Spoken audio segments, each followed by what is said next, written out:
Inappropriate Bar Talk. My name's fucking Tony. And it's my little broski. How's it? Introducing, hey, welcome, guys. Let's give him a round of applause. Yeah. Little DMG in the house. DMG. The champ. The champ is here. The champ is here, folks. Speaking of which, are you ready for fantasy football? As are you usual, getting pumped, bro? As usual, I just don't do anything until like it's draft day, and then That's I'll check messed out up. some stuff. That's messed up. You don't do anything, and then you win the league 2 years in a row? Yeah, I don't know. That was just pure luck. You don't do I any think. mock drafts or anything? No, I did one the year that I got 10th, so I don't do those anymore. Yeah. Oh, shit. That's some bullshit, Raph. What do you think? I think that's some bullshit, dude. Shit. Wait, we're going to hide those ratings. Okay, there we go. There we go. Oh, my little... aren't you lying? Wait. You aren't lying. Oh, yeah. I'm not that sure. I ate all the food in the house. No, it's so funny because me and Chris, when we sit here, people just think we're like normal-sized people. No. And then they see like a normal-sized person sit on the show. They're like, holy shit, that person's so small. Yeah. It's like, no. Me and Chris are just giant people. Like I don't even block the Royal Hawaiian back here. I don't check that. But no, I'm like 5'8", 5'9". yeah, he's normal so size. Like normal. He's a normal-sized person. Yeah. He's a very normal-sized guy. You can see the top of the chair over me. So. Yeah. Yeah. You know, me and Chris literally eclipse the chairs, and then you can see chair around my brother. But looks like he lays off the spam. Yeah. That's great, man. That's too good. Spam with a side of stream. That's right, man. I love spam. I'm just saying. I grew up on a lot of spam. I love spam musubi. You were a spam musubi like connoisseur, I don't so even to know speak. if it was a connoisseur, more like just Glutton. Yeah. It was bad. Where was your favorite place? Because you're on the road a lot in Hawaii. What is your let's start this off right. Let's do a cheers here. We gotta start the show off with a cheers. Thanks for coming in, little brother. Yeah, thanks for having I appreciate you coming in here and filling Chris's large seat. Yeah, it's quite comfy. Very good. So yeah, I'm gonna see. One second. Tell us, you're on the road a lot for your job. So you go all over the island. What's the best spot for musubis? For musubis, Yeah. man, there's a couple good ones. Shoot, let me think for a second. It depends what you like. Obviously, the homemade musubi from cousin Tony. Oh shit! Was the Baby top cakes, notch. how you doing, my love? Sorry, up, Danny, I didn't Jovi? mean to interrupt you. No, you're good. The rap says 7-11. Oh shit! Raytrack, we're doing the rock paper scissors. We're gonna do a rock paper scissors, but it's not gonna count to the score because that's mine and Chris's score. But what is? Go continue with your musubi story. Sorry to interrupt you. No, it's hard to say one is the best because some have a little terry sauce, some have like Yoshidas, or some have no sauce. But what is your personal favorite? It can change from day to day. Sometimes you want the slightly crispy spam on the inside with no sauce. It's just super salty with some plain rice. Mm-hmm. Or sometimes you want, like a less cooked spam with some sauce on it. It's good, So it depends. So depending on your mood, is what you're saying, right. is that the type of musubi you want changes with your mood. It can. It varies with your mood of the day. It can. But like, Interesting. obviously 7-Eleven is like the easiest.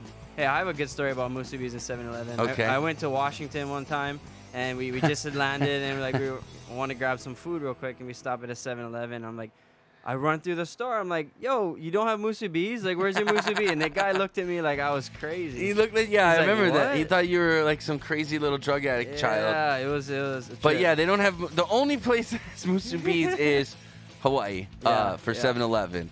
I'm at the convenience store of Speedway 7-Eleven. Wait, I can't wait for Speedway around here to be converted to a 7-Eleven. So, Speedway. I never heard of Speedway. This must be a little convenience store. Yeah, 7-Elevens are the shit, man. 7-Elevens I love are bomb. 7-Eleven. Yeah. They're pretty good for, like, in a bind, you can get some pretty decent grub at a 7-Eleven. Right. Definitely. Just don't buy the sushi. I've done it. You're gonna get diarrhea. I still do it. For sure. I eat the spicy ahi roll. Oh, you're crazy. Not on a dude. regular basis, but You're every crazy. like once a month or maybe once. You every better off 2. just going to Foodland and getting from there. Probably same quality. It all comes from Sushi Chef, the same It does, company doesn't that makes it? It all, does. Yeah. That's right. It's You're right. distributed, It's all so it's all the same. That's a good point. Yeah. That's a good point. So. Okay, so you're saying if you had so let's narrow it down. Let's say you had to pick the top 3 places on the island for musubi. Okay. Okay, no matter your mood, just in general, a general musubi. This is a spam, not a happy musubi, Yeah. No, not a sad musubi. This is just a spam musubi. Yeah, like a legit, authentic Hawaiian style spam musubi. Okay. And you can't And choose besides homemade. 7-Eleven. You can't choose like homemade because Oh, homemade. the kind of Aunties is always the I best. like when boo. it's a full nori over the rice. Right. I like the whole thing wrapped up good. Yeah. And I can just take good bites. Right. But Yeah, those, not just the landing strip. Yeah, We don't want the landing strip nori. We want the whole thing that wrapped. style to me Yeah. goes best with like the salty spam with no Hey, sauce. there's Mom. Hi, Mom. How Hey, you how's it doing? going? Yeah, Tanioka's makes a very good one. Oh, really? That wasn't Have gonna be I in my had- top 3. Have I had Tanioka's It has a musubi? nice little sauce, and the rice is real sticky, and it They stays use like together. sushi rice. Not sushi rice, but they make it a little stickier, and it has a slight sauce, so it's not too much and overbearing, but it's very nice. We need to have like a musubi championship. Like, how do we host this? Do they have that? I'm sure Like they an have island-wide or statewide musubi They championship? do like Eat the Street before. They used to have like, Yeah. oh, this is the best of the best musubi. and But I'm they like, never were. They're always like overdone. Well, they always had the deep fried musubi, and then like, oh man, it would get cold because they would let it cool too long. Otherwise, you'd burn your lips and face off. So Right. you know, I don't know. Yeah, you can't be burning your customers' lips and face Right, off. So but no, I have to give you okay. I'll tell you what I've heard. I heard Prince Golf Course, Eva Beach, supposed to be They Okay. make a really good one. It has like some daikon in it or something. No shit. Okay. I never tried it, but I hear it's good. Okay. Tanioka's would be like either 2 or 3 for me because of that perfect sauce flavor they got. Okay. And number 3, number 1. That's tough, dude. You can't even think of a number. You're trying to place the number 1. You went up 3, 2, 1. Yeah. So who would be better than Tanioka's? There's probably some small Okazuya that I just can't think of right now. Oh, yeah, I used to really like the one in Town Center. It was like from the window, but I heard some bad reviews. About what was it? issue. What was that? Milani. It was like a Japanese restaurant or something, right? I didn't even look at the name. I just would go up to the window. Yeah, they had a window, It and I was heard very bad s- things It about. was very similar to like a Tanioka's taste. So I guess we'll have to just put Tanioka's at number 2. Uncle though- Tony's musubis were pretty I was gonna say fucking that, bomb. but Yeah, that's homemade. But technically, that's true. There was such But high he was quality. known It could for be like he could have been a restaurant. Yeah, actually, not you know? this, not me, Uncle Tony. Yeah. Our Uncle Tony. I thought we called him cousin Tony. Cousin Tony. Yeah, it was So like we our had an Uncle grandmother's- Tony. It was our grandmother's cousin. Yeah, and they made a cousin Tony. And he made the bomb. He made the musubis. best He lived- musubis. yeah, It was always just enough sauce. It was. And he would do the spam in the middle with the rice Yeah. all the way Yeah. around it. The Evenly nori was full wrap. Yep. It had an even layer of rice Furikake. on both sides. Had some furikake. Had his Man. special sauce he made, and the spam wasn't like crispy. It was more like soft still. Yeah. But it was cooked, Yeah. and it could sit on the counter for a bit, like for the day before you got to put it in the fridge. Oh. Yeah, cousin Tony's musubis were But the bomb. there's no one to measure. No one can measure that because he's passed. So. Just our relatives would know. Yeah, Only our so, relatives would know. You know, I gotta say, when we were in college, Chris made a pretty good musubi out of the dorms, bro. He got a lot of people to eat spam that had no idea they were eating spam until they were like eating their second one already. way. They're like, dude, this is good. What is it? That's we're like, funny. it's spam. They're like, you like it, huh? And they're like, oh, yeah, it's pretty good, pretty good. And then as soon as people would smell it, they'd be coming around like, yo, is Chris making musubis again? Yeah. Yeah. It's good stuff. Yeah, and he always had custom. Yeah, cousin Tony always had the custom little clamshell containers. Containers Not with the rubber most- band. Not the most eco-friendly, but Not eco-friendly, but it's not about the environment at that point. It's about the flavor. it's about preserving the art And not the smashing art. it. Yeah. I don't know how Hawaiians. So I don't wait. What? I don't know Hawaiian. So what's about this moose? Moose and and a a bee. It is the Hawaiian version of the birds and the bees. Musubi. No, it's a musubi. It's actually Japanese, so like they got the rice with the nori, but this one is a local style. It's Hawaii. In Hawaii, they use spam in the middle. Think of it as like Spam, Hawaii's. rice, and nori, which of is it- seaweed. Yeah, think of it as Hawaii's like Chicago dog for Chicago. You know, like they're known for like their hot dogs. Hawaii's known for musubis. Yeah. And, Spam musubi at that. And Portuguese sausage, And rice. Portuguese. Oh yeah, dude. I'm hungry, dude. I'm getting hungry. Just thinking about this shit, man. Well, Danny, I want to thank you for coming in and filling in for Chris. He's on vacation in Vegas right now. He's going to be bringing you guys some really cool streams throughout the week. So make sure you guys are tuned in for that. Danny brought in, you want to tell us what's going on with you, bro? What's new with you? Sure, just working and doing, whatever I can to enjoy this little island and what's left of it. Yeah, dude, it's getting hard, man. It's getting expensive to live here. Right. So I know you're still doing the bees. The last time you were here, you brought some honey and some candle a candle that you made with your wax. I don't know. I think Chris stole the candle, dude. It's a premium candle. Yeah, I think Chris and Monica stole the candle. I think they use it for purposes. Oh no, I mean that's actually a good thing to use it for, because if it absorbs into your skin, it's clean. It's not gonna be petroleum. That's true. Poison You're not gonna get poisoned if you're using it for sex, I guess. So today you brought in some honeycomb for us to sample, really like tiny fresh honeycomb from. Like is there still bees in there? I'm scared. No, there's no bees in it. Okay, it's actually it's just some honeycomb. It's totally sealed until I cut the piece off, obviously. But, right. I'm waiting for the landmine to pop in here. I have a feeling he's gonna be popping in because I know he's just cruising at the hospital right now because he just had a brand new little baby girl. Well, not little, Lanny. a big baby girl. Yeah, I don't think he's cruising, dude. He's changing diapers. No, he's just cruising at the hospital right now. I don't know. He's probably helping Grace and whatnot. Well, Grace is resting. She had the baby, so she's kind of chilling. Yeah. But right now, the nurses are there doing the heavy lifting right now. Trust me. I don't know. I remember doing a lot of wiping and. Well, I'm sure you did. But I know Lanny. He's like, hey, nurse, handle this. I'm gonna be handling it for the next 18 years. Right, that's true. I should have taken advantage. Handle this. I'll bond with her tomorrow. Right. Yeah, that's the bonding time. No, Lanny. So Calvin got a lot of work in the future. Dude, he's gonna have a lot of dudes he's gonna have to beat up, man. We're gonna have to teach him how to be tough. He's gonna have to learn some of the heartland. You're gonna have to get him in jiu-jitsu too, man. Jiu-jitsu, some Eskrima and stuff too. Huh? Shout out to Trickster Academy, guys. If you're watching out there. They're doing a great job out there. Danny, we just got your son into jiu-jitsu. I think he's liking it. He's getting the hang of it, man. Yeah. It looks like he's having fun, and it's so cool because just to watch him run around with other kids, and interact, it's great. Yeah, and he's kind of a shy guy at first, so it kind of gets him out of his shell, and gets him kind of out of his comfort zone too, Yeah. And it's teaching him good life skills too. And he's doing well. Yeah, he's doing really good. For his second day, he was doing really good. He'll test somebody on today's show, we figure out if Tony's allergic to any bee stuff. Get your counter ready for the Marshmallow Man. I don't think they forage on grapes. As long as they're not eating grape. If you get a grape honey, if that'll affect you. I wonder. I'm allergic to grapes. This is true. Don't tell A-Track though, because he'll send me like some grape powder in the mail or something. He's a fucking dickhead. That's biochemical warfare. Yeah, he's a fucking jerk like that. I'm giving him ideas too. Be on camera. Yeah, and I'll be all fucking swollen, and puffy. No, so this honey that you buy, is this from the lychee farm or is this from the Christmas tree farm? Yeah, this is from the lychee farm. Okay. Now, can you tell the difference by taste from the lychee farm versus the Christmas tree farm?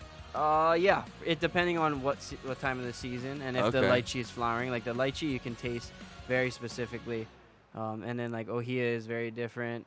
It's like ohia time, and what is ohia? Ohia lehua. It's the that red like hairball kind of a like flower. The one that if you pick it, it rains. Yeah.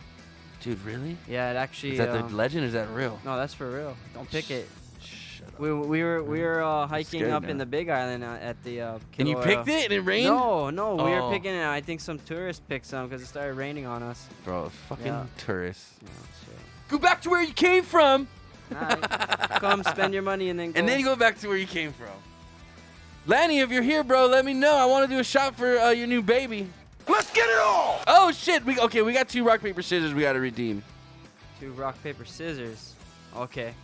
So, I know how to play that game. So we had one earlier from A-Track we got to redeem, but it's not going towards the totals because Chris isn't here. So we're just playing it for fun. Okay, I need to practice anyway. Okay, I'm down by 4 right now. Okay, so you ready? Okay, so I'm left-handed though. Let me turn. You got to go this way then. How's that? You ready? Can you guys still see? Come Wait. this way. Come towards me. There you go. Up here? Yeah. Okay. Ready?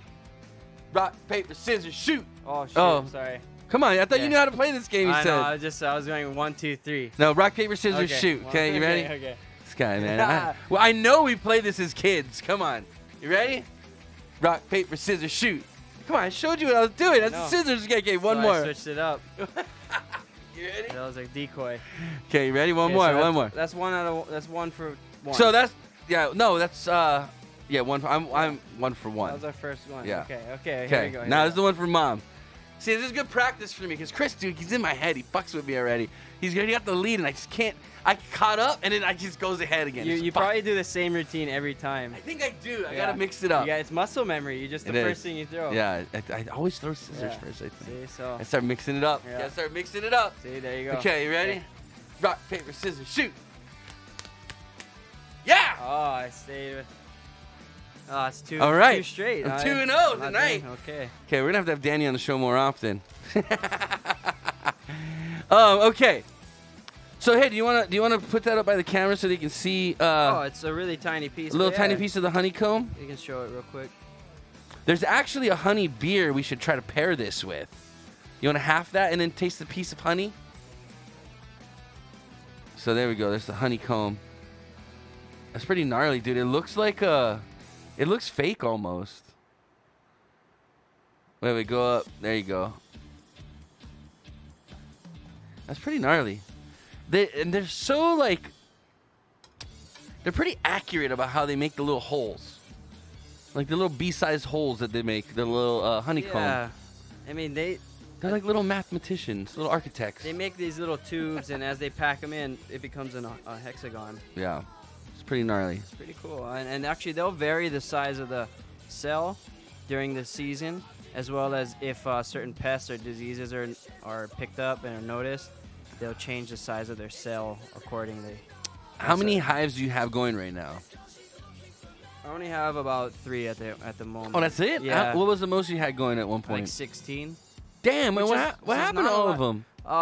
It's really actually time consuming, you know? But what happened? Did they just kind of like dip out? I or? sold off a couple, Oh, so okay, people okay. that wanted to start, and then some also died, and it was like, still during the time of colony collapse. Mhm. It was like a little bit after that when people were still trying to. Are things better now for the bees? Because I know there was a point where like the pesticides are like killing off whole colonies. I mean, they're still doing the same stuff that all. But are the bees becoming resistant to it or something, or what? What's going on? I don't really believe so, but there's been a lot there more he is. action in like treatments and stuff. What's up, Lanny?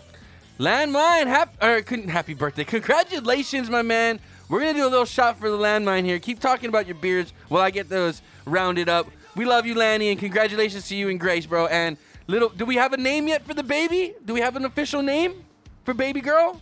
Let us know. What was I talking about? The colony collapse stuff.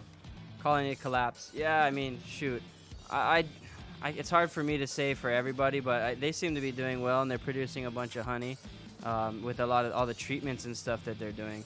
But I do a little different thing. I'm using like the style of hive that's kind of dates back like probably 2,000 years or more. It's like a Grecian top bar hive. It just you put like a strip of wood across the top, and you keep building those strips. It's and more you just like a keep natural building. style, right? It's Of how the bees would build it in nature. It's a lot less intervention. Yeah, it's kind of like a log skep or log gum they call them.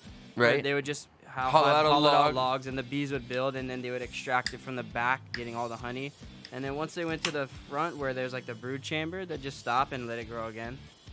But this way you can actually pull the frames out, because legally Right. you have to have a removable frame that an inspector can inspect. I if see. they I had see. to. It's for like food quality inspection stuff like that, or Food health quality, inspection. Also, just like pets and humane, because you need to be able to see if they have pests or disease. So it's like having a dog. You have to be able to like treat your dog. Like Right. and- So it's like a working animal. it's like an animal. Yeah. So it's like if you had cattle, in a sense. essentially, yeah. Like if you're running a farm, it's like a Okay. livestock. Yeah. Oh, he's getting bad reception here. That's gonna fail. Explore section. Oh God. Okay, we're gonna do a shot for little baby Pulley right now.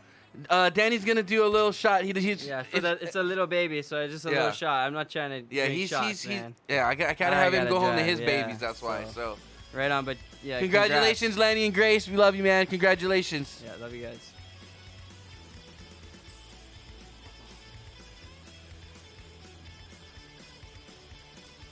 Take a little honey after that. There you go. So this was from the lychee farm. This honey. Yeah. And when did you harvest this honey? Actually, I was gonna tell you after you tried it. Oh. Just to see if I can say like if I think it's fresh or if it's been previously frozen. So I was talking to the Overton and they said that you brought them honeycomb last time and they froze it. Yeah. And then they thought it went bad and they threw it out and I said honey doesn't go bad and they're like, oh, what's the only reason I tell them freeze it real quick is like if I just had grabbed it, you'd want to freeze it for like at least like 12 hours. Just to kill off if there's any like wax moth egg on it, it doesn't allow them to hatch and then it stops the cycle. Right. So. I got you. And yeah, if it's raw honeycomb, you can have things on it, But honey is naturally antimicrobial, so. Right. So should we be looking to the corona cure in this honeycomb right now? No, I would be looking at like garlic. I eat a lot of garlic, Garlic, ginger, stuff like that. Is that why I didn't get it? Is that why I didn't get the coronavirus? Green tea to open up your cells to get that zinc, stuff like that. Howdy, boys, from Mr. Bogey. Danny Boy with the upset in the finals last year. Oh, Raph, dude, I'm getting pumped, actually. I'm getting excited for fantasy football, not to sidetrack off the B stuff. Keep talking about the microbials and the... No, that's great. Like, I want to talk about that because actually, Raph, I was always the underdog, it seemed like that year, and it was always the perfect storm for me on these tough matchups. Chris got a good start to the season. He's got my 3rd round pick. And who is that? Well, my 3rd round pick last year was Russell Wilson. Oh, I'm sorry. But for the draft, he's got you guys traded. I'm like, you can't trade. He's got 2 3rd round picks. Yeah, okay. And actually, you can trade keepers. Of course, you could. I didn't know that. But the person can't. You can't keep a trade. You can only keep a draft. Right. So trading a keeper in your last year might be a good call, actually. That's smart. How would that work? I don't think anyone's ever done it. Can you trade them? Keepers. Trade them. It's locked. 2 years in a row. I feel a 3rd. Mom's talking shit for Danny now. Well, we'll Enough. see what happens. We'll see. See what happens. It's gonna be a weird year. I just was looking. I did look at the rosters. Maybe 3 weeks ago. Mm-hmm. And I was like tripping out. I'm like, whoa, he's here and he's there. You don't really have any good keeper options for your team. I like my defense, Bills. I'll have to research on their defense if it's still the same. I mean, defenses are kind of hit or miss like a 12, for keepers. It's like for a keeper, though. It's a 12, and then nobody can take it. I don't know. Yeah. Who cares? Yeah, and if it's your last pick, who cares? You're always cycling defenses anyway because... Well, it depends. If you get one of those top 3 defenses, then you usually stick to them the whole season. Like a Bears or a... Well, I don't know about the Bears now, but maybe like 5-10 years ago. Yeah, a little while ago. But like the Seahawks, like 5 years ago. Yeah. Pittsburgh was usually pretty tough D. Anyway. Bills were solid for me. Yeah, last year. And, Bills are looking tough this next year too. At the time, Stephon Diggs, I think, is the #1 wide receiver right he's now. He's definitely someone has him as a keeper. Yeah, I think someone is. I think it's Russell. Oh, and congratulations to Russell, them having a little baby boy on the way now. Yeah, dude, it went from being supposedly being a girl, and then they're like, no, we did another test, it's a boy, and then Danny said, oh, it must have Russell's penis. No, that's what Danny said. That's what Danny said. What I said was, I think Uncle Russell was up to some stunts there. Oh, maybe like he went in there and changed it last minute. He was like pulled some voodoo action. That was his last wish. Yeah, he's like, no, going for the boy because I want a Russell Amster.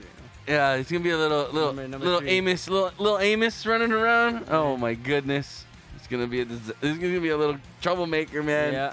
I'm excited for Amora to be in jiu-jitsu with That's Mav. gonna be cool. Yeah, that's gonna be fun. I think she's gonna whoop up on him in one day maybe. Yeah, I don't know. I think they're both gonna be pretty tough. Maverick's gonna be like the quiet guy that no one knows. Like he's a sleeper. He's a sleeper. Someone's gonna fuck with him one day and they're gonna realize, oh, don't fuck with that guy, dude. Twisted me up. That guy just put me in a pretzeled me. Made me lick the bottom of my foot. It was terrible. Dude, I've had that happen to people, and they did. I've surprised some people in my day. Yeah, that's what I've heard. I've heard stories like about the bushes and whatnot. Bushes, dude. Don't go in the bushes. Seen the- Guys, we have to spin the wheel. We're 30 minutes in. It's gonna be kind of a quick episode because Danny's got to get back to his family. But I want to do the beer tasting with my little broski here. So, are you ready to spin the wheel? I'm ready. Danny, are you ready to spin the wheel? You're talking to me. I thought you were talking to them. Danny, are you ready to spin the wheel? Time to spin the wheel. All right, here we go. We're going to the wheel. Say it, Danny. Go. Let's spin it. Sorry, I was reading comments. So I'm like, what? No, it's okay. It's hard to focus on both. You gotta do two things at once That's all the tough, time. man. I only have 2 kids. Okay. screening. Okay, so it looks like that is the Great Notion Oh yeah. Black Raspberry Fluff. So this is gonna be kind of an interesting beer. Interesting, with the honey too, huh? Well, You wouldn't want to pair the honey with we might the not want to honey. do the honey with that. Yeah. But the Great Notion Black Raspberry Fluff is what that is. That's what that says. Black Raspberry Fluff. Yeah. Black raspberries. Isn't that a blackberry? Well, it's blackberry and I'm raspberry, I fine. think. So do me a favor, Danny. Go in the fridge. Will do. Chris is gonna be all upset that he's missing the Great Notion beer, but that's Sorry, it is what Chris, it is. But thank you. So you go in the fridge, Chris, and get you'll see it. It's got like this big furry pink monster on it. Yeah. This dude, I'm telling you, Chris. All right, Chris, Danny, this is the best fucking brewery I've ever had beers from. Okay, I'm super excited.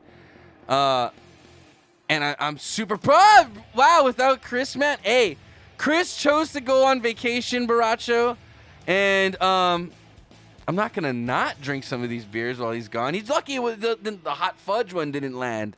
I was hoping I that feel one bad landed. now. Should we not?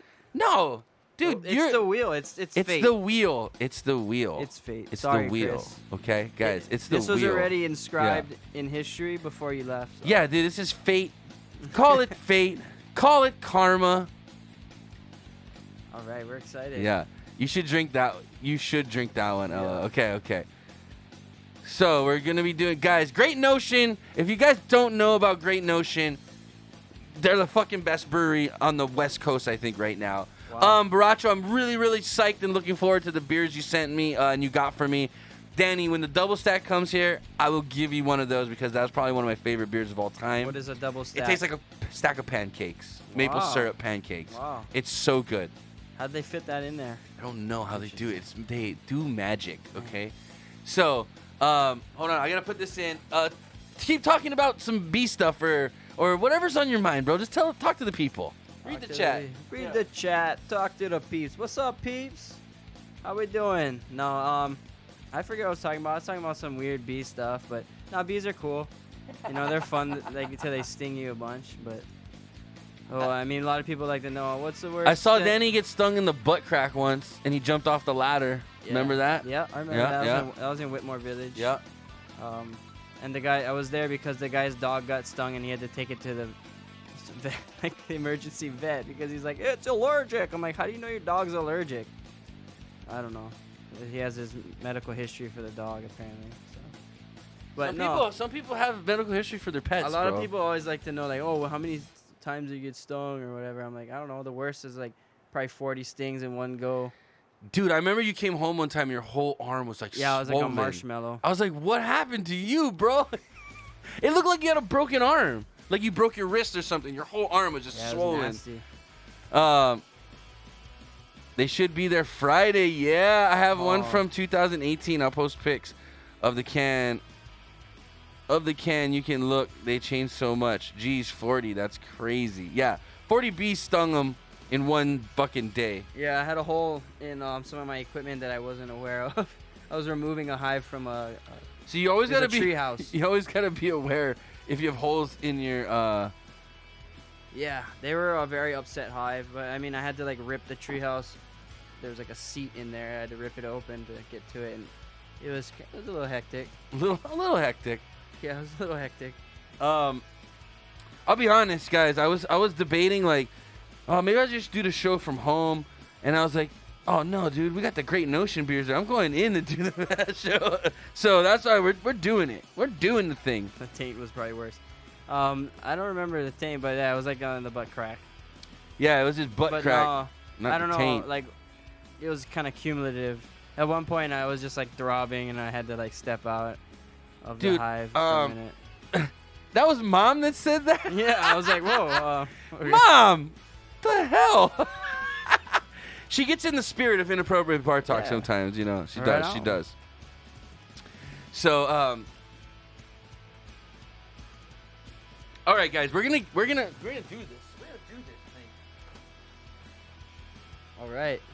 I hope I use the right words. Okay, Danny. So here's the score sheet. Here, you're gonna fill this out. All right. Okay. We're sponsored by Sharpie pens. For real. Yeah. Here's That's our Sharpie that's pen. a big sponsor. What do they Actually, do, we're just not. give We're you not guys really. pens? No, we just buy them. We're poor. That's called self-sponsored. Self-sponsored by Sharpie. Yep. Guys, we're gonna get into this in a second. Let us just fill this out. So again, that's a great notion. I'm super excited. Brewing, and it's called Black Raspberry Fluff. So I'm assuming this is gonna taste like blackberry pie with like whipped cream on top. That's what I'm gonna. I remember him telling me that, and I felt really bad for him that you got stung in the taint. Mom's saying, "Here, you can." I'm just looking at it. Oh, so Black it's and- a 8.5 ABV beer. Yeah. So that's pretty good. Pretty good. The beer style, it's a tart ale. Okay. That's what I So was kind of thinking. like a sour That's what I was thinking. It was like a sour. with black raspberry, vanilla, and cotton candy flavor. Okay. You said it was a sour. Oh, so hold on. First of all, Danny, I need you to say this, okay? I need you to go. Inappropriate Bar Talks, beer tasting. Okay? Okay. You ready?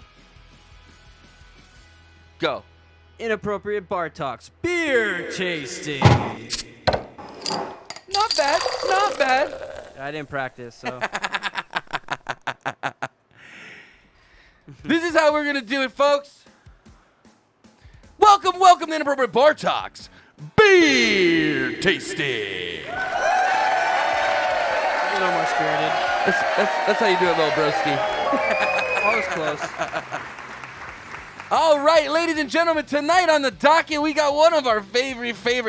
Oh, wait. First of all, we got to say a special thank you to our good buddy. Where is he at?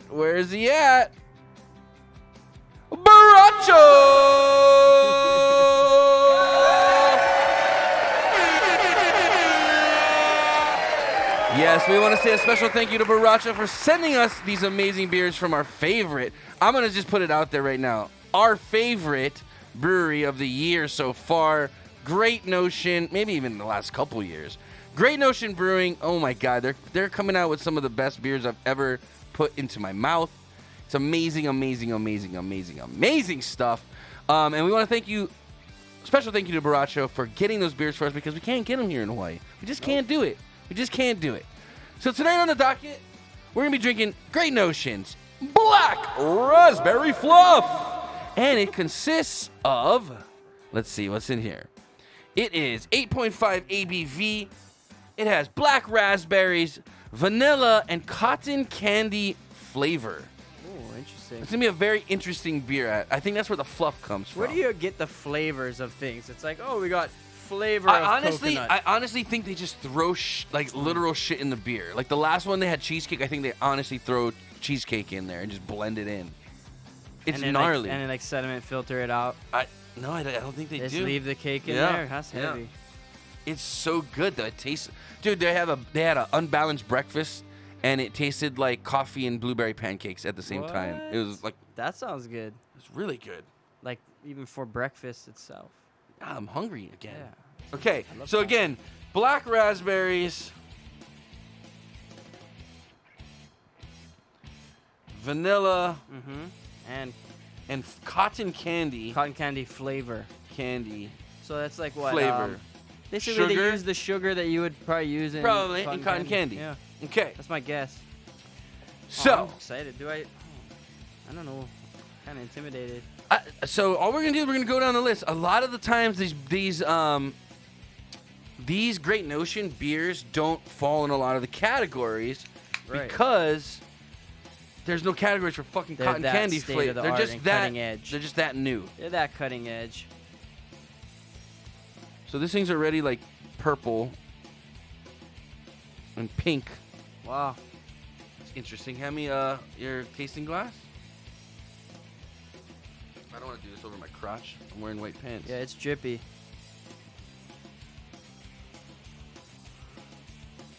Yeah. That looks really good. I can't see through it. Okay. There you go, I buddy. really see light through it. Yeah. So you can tell they used like a puree on this guy. Yeah, gotta be, yeah. Like a probably a black raspberry puree. I'm gonna see if I can pull something up on Untapped or something. We'll read a little description on this one. Let's see. I'm excited. Great Notion. This one's called Black Raspberry Fluff. Okay. Oh, this is a beautiful bar. This is yeah, we built this. It was built back in the early 1900s by Joseph Magurglia. He was an Italian Italian builder, and he brought these special woods for the shelving. Right. And those are LED lights though. They've been modernized. Oh, that's good. It's good footprint. They used to use incandescent bulbs, but they caught fire a couple times, so they stopped. And it heats up the liquors. Right, and you don't want that. Yeah. We can do that too. But So, okay. So, Black Raspberry Fluff was brewed with black raspberry, floss sugar, and vanilla. So I'm assuming that floss sugar is that cotton candy flavoring. Mm-hmm. There's nothing like the smell of cotton candy in a warm summer night. Okay. Interesting. Like at the fair. I think the fair just is. I can kind of smell it. Can you kind of smell the sugar already? I didn't get there yet. Okay. As you were talking about it, I could smell it, but I thought it was just because you were describing it. Let me see. Let me see if Great Notion has anything about it. This brewery's got so many fucking beers coming out of it, and it's like they're all like juice. amazing. It smells like a nice juice. Okay. It smells really good. Like, look, they don't even show their beers on here. They're just like, buy our merch. Oh, you know, I smell the vanilla too. Okay. Yep. So first thing we want to do, yeah, I do smell the vanilla actually. Yeah. I can smell it from here. Yeah. Oh, okay, wait. Why can't I find the actual beer listings on here? That's what they need on here. Okay. Anyway. It's that small of a run. Dude. So right anyway. Flagship. Yeah. No, they don't. That's the thing. They have like unique stuff, but they remake it. That's the problem with the Hawaii beer breweries. They make like some really good beers. Like Beer Labs made this Oreo cookie stout one time. Oh my god, that shit was so good. But they never made it again. So the cotton candy is a flavor liquid, not the sugar. Okay. It says floss sugar on it, on the website.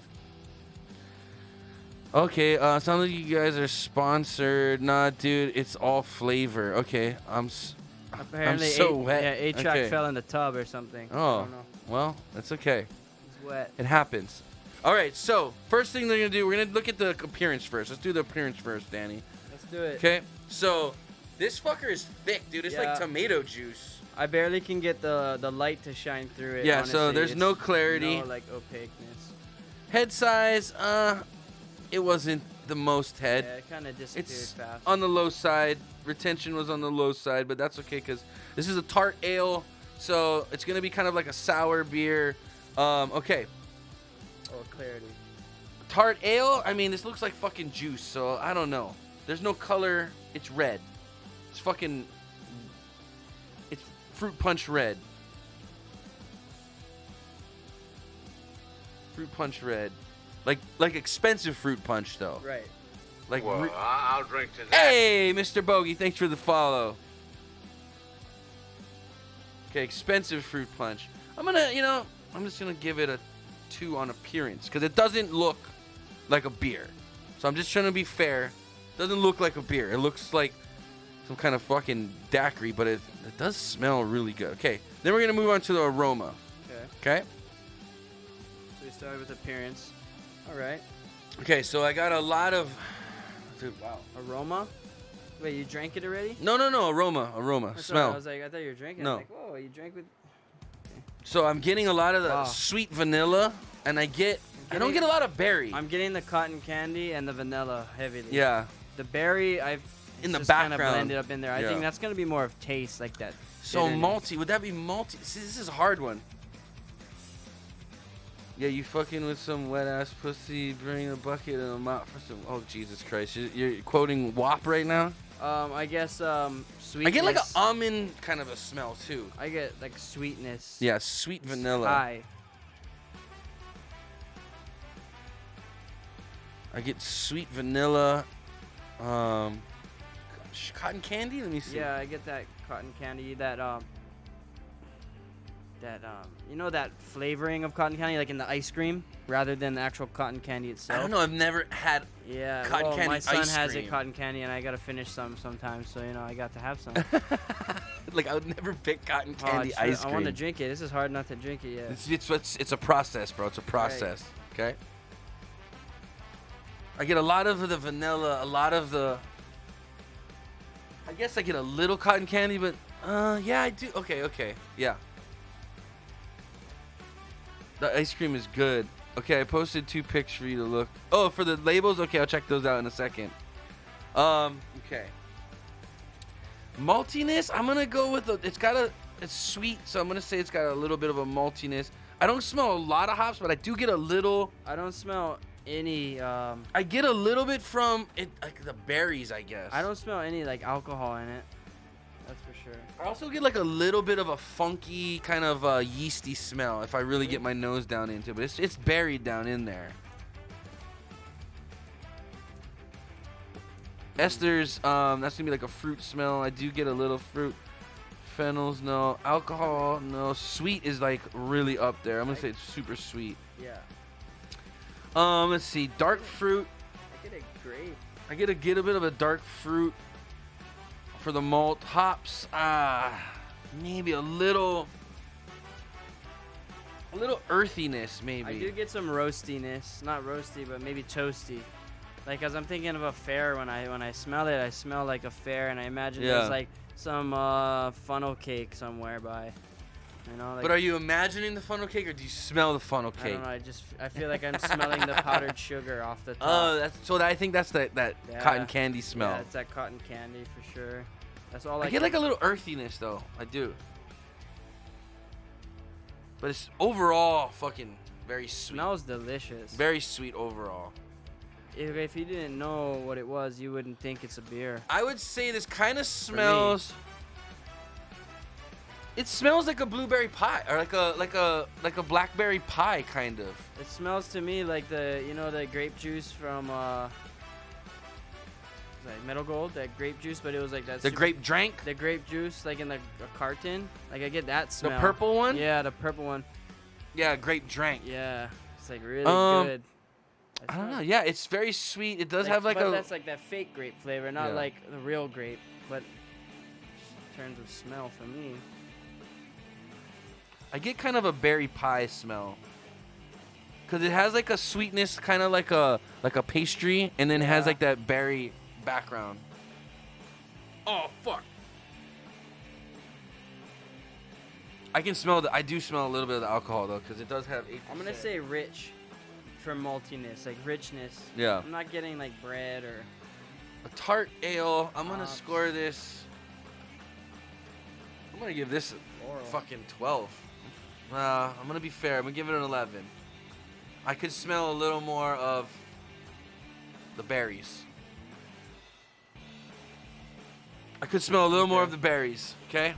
Now. I smell it over and over, and now I can smell a little bit of the. Well, as it'll warm up too, you'll start to notice different notes too. They'll stand out. All right, you ready for the fun part? Yeah. Time for the fun part, ladies and gentlemen. Go down to Flavor Town. Here we go.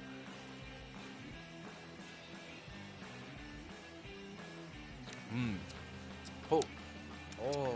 So there's that raspberry. it's definitely tart raspberry, but it has a feeling of like whipped cream. Yeah, it's thicker on the palate. It has some viscosity to it, and And then the aftertaste is kind of like a It's super nutty sweet. almond. On the sweet palate, it's super sweet in the Yeah. beginning. Then it goes straight raspberry. Boom.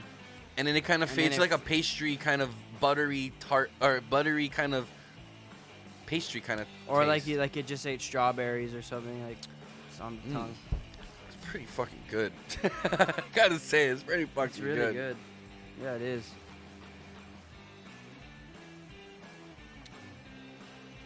Mm. That is very good. Fuck, man. How is that 8%? I don't know how 8.5. this is a beer. That's what I said. If you were just It to tastes look- like juice. if you just looked and smelled It almost tastes like a smoothie, like a raspberry strawberry smoothie almost.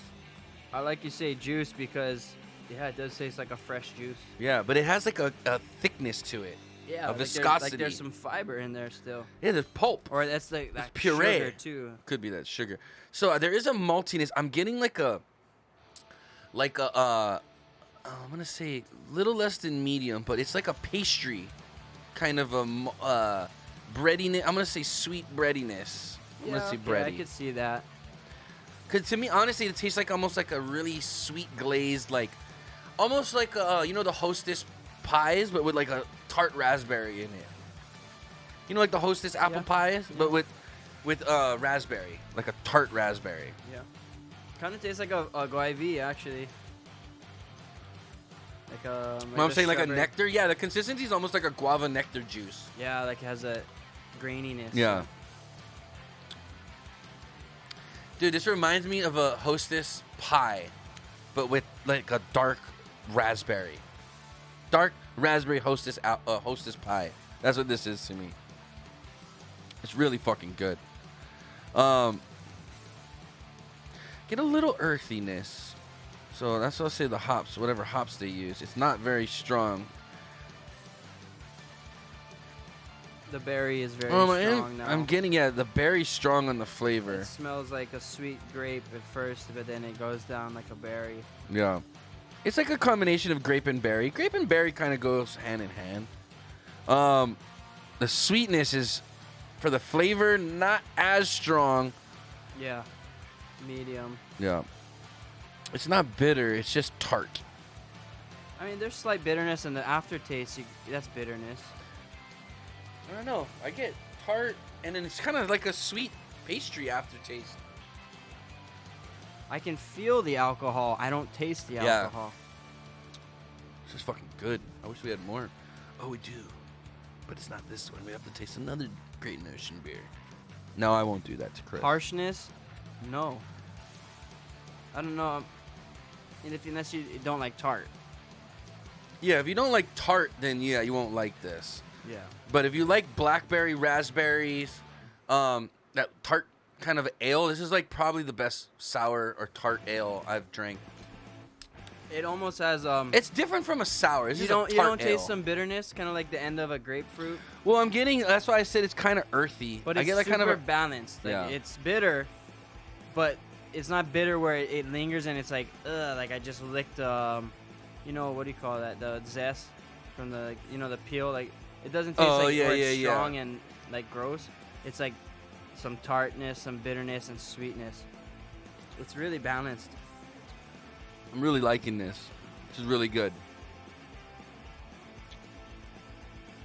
Okay. So my description's gonna be Hostess, black / raspberry pie. So vanilla quickly hits to tart berry flavor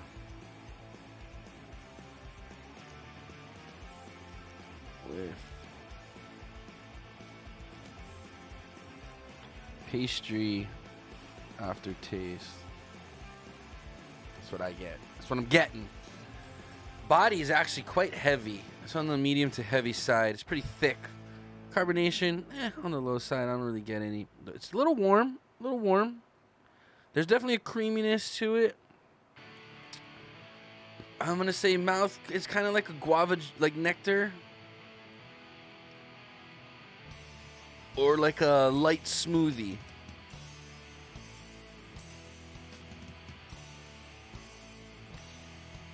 / fresh juice.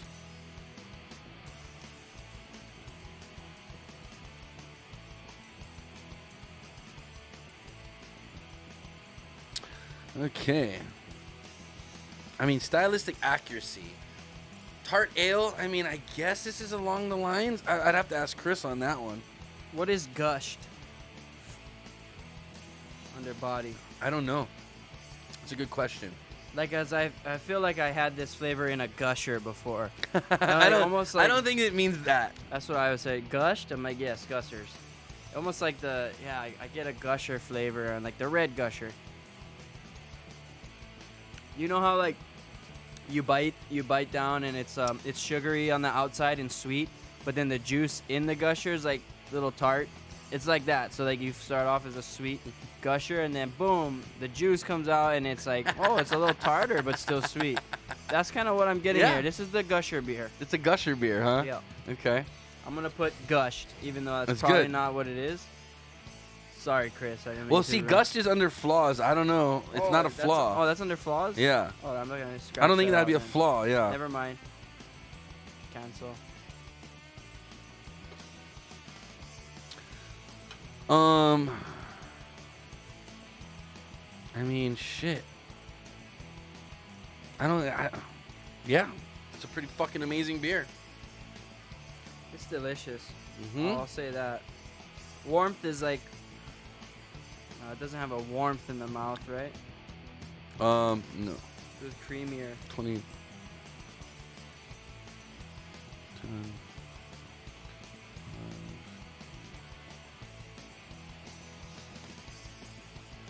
Damn it! I need my calculator. What are you doing here? How does this work? Okay, so you gotta put your scores on the side. So out of, for the flavor. So here, look at mine real quick. Let me double check this. This is my numbers real quick. Okay. How do you get 11 out of that? So you just kind of rate it out of 12. Out of 12. Yeah, okay. yeah. But you're not adding things up. down the line. Okay, Yeah. Okay.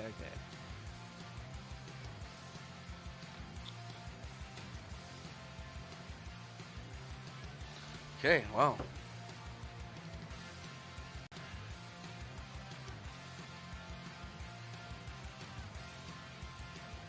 All right. I'm ready. Black currant. Currant the fruit. Props to Tony for actually paying attention to stuff. For real. What? Does that have currant? Oh, okay, wait. So the new stack let me down big time. Oh, what? But I'll let you try it and let me know how it goes for you. Also, I got a 4-pack of Peanut Brother. So, I think what it is, though, Baracho, is the problem is you just been trying too many of their beers right now. So that impact that first double stack had on you, you're jaded now, is what it is. You're jaded. You know what I also want to interject on flavor? A little bit of maybe some tamarinds. Okay. Tamarind. Okay. Because it's super sweet and then tangy after. I mean, I think that's the berries. Gotta be. Blackberry's got to be that. But, I mean, I get what you're saying. It does have, like, that tamarind. Tamarind? Is that how you say it? It's like that candy. He's saying black currant. This one doesn't have that, though. At least it doesn't say it has a black currant on it. Roger, do you mean currant? Currant, the fruit. No, he means black currently. Anyway, okay. Are you ready? You got your score? No, like, give me 1 second. Okay. I mean, this is a really good beer. I honestly get blackberry pie with like a hit of whipped cream on top, or cool whip. Cool whip. Whip.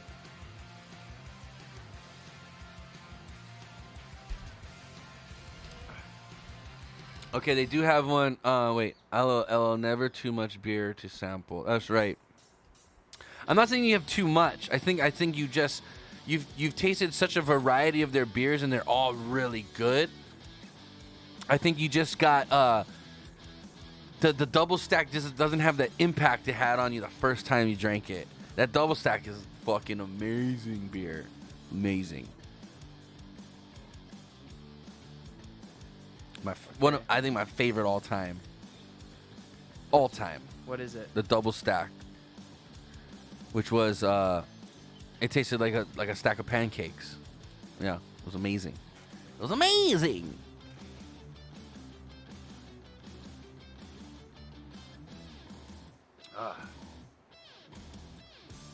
Something's happening with my phone over here. I don't know what. What's going on?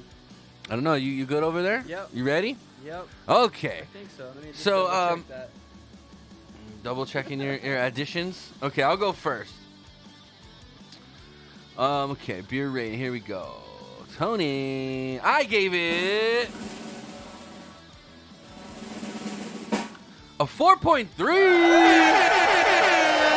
Yeah.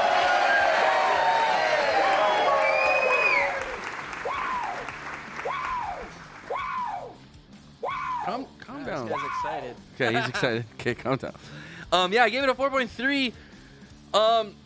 I gave it a 11 out of 12 for the aroma. I thought the aroma was really good. Overall, like a really sweet vanilla up front, and it kind of has like a, then it kind of, not a lot of berry, but it kind of had that, to me, it's like a berry pie. I got a lot of the pastry smell versus the fruit smell of the pie, though, in the aroma. As far as appearance, I mean, a tart ale, most beers are not this color, so I gave it a 2. It doesn't look like a beer. It just doesn't. So I gave it a 2 out of 3.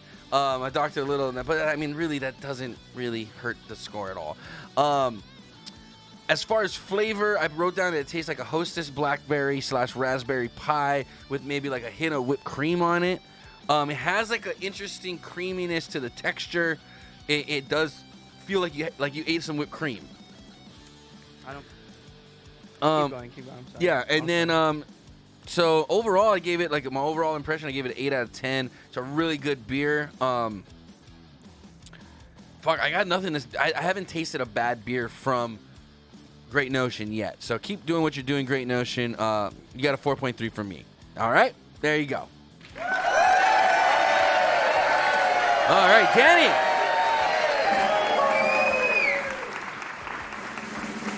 What did you give the beer? Well, I gave it a 4.4. Oh, shit. A little bit better. Let me tell you why.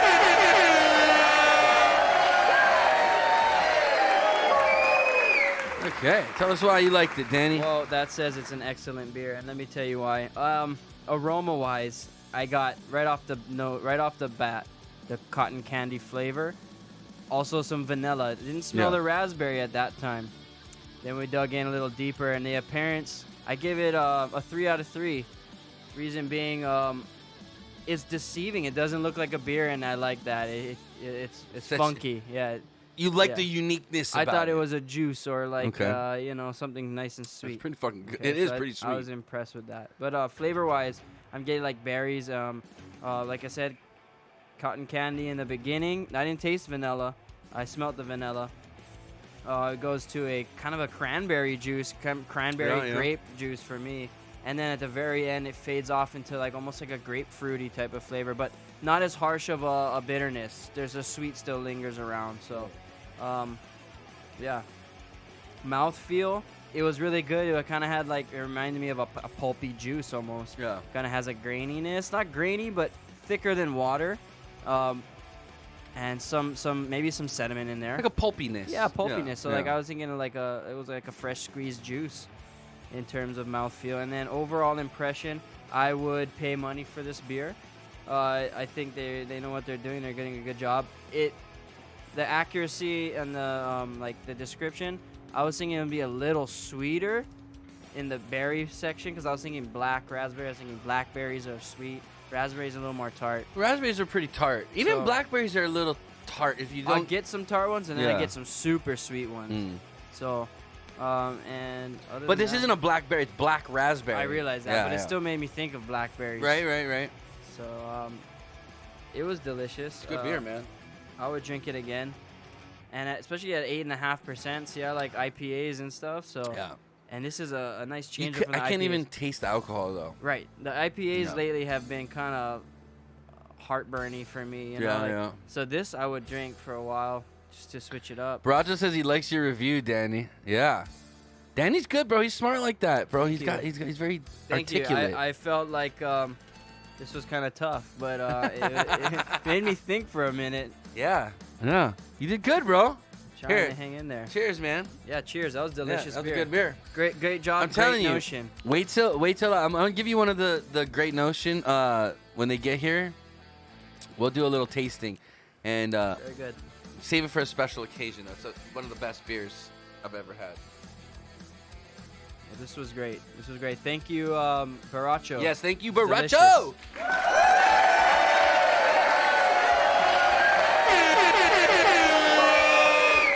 Ladies and gentlemen, that was a delicious, once again, Great Notion beer.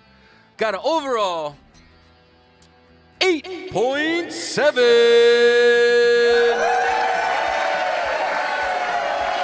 Great score. Really good score. Right? He went deep into it. Anytime Baracho said, Baracho, we love you so much. Thank you so much for getting us these awesome beers.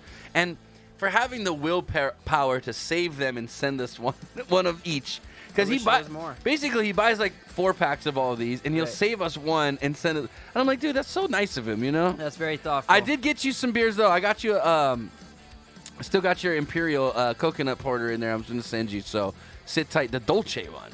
And we have one too, so once you get it, we're going to do our together tasting. Is he still doing his brewing? Baracho, are you still brewing yourself? He makes, so he made that mead right there. Nice. It's been sitting out, though. I don't know if it's any good still. There's only a little ass left. I don't know how to judge a mead. Dude, they're actually really good. It's really sweet. It's a honey wine. I had made one of my own once, but it was like I didn't know. His is a little more processed than the one you made. I made one with like a bread yeast though. Yeah. So like it didn't. But He it uses tastes more a like champagne yeast, so it's more Right. bubbly, a little more like effervescent. The only mead that I had was given to me by like an alcohol distributor, and it was too sweet for me. It tasted like sugar water. He used, I think, clover in that one. Clover honey. So the clover. Cheers, fuckface. Hey! Dude, anytime, guys. I like to hunt for beers to send you guys. Oh, dude, we love it, dude. Thank you so much. We're going to have to do a shot for... Well, I'll do a shot for Baracho's subscription. Danny's got to drive home soon to his kitties and his Yeah. wifey. Before we do that, though, we're going to sum up tonight's Inappropriate Bar Talks. Beer tasting.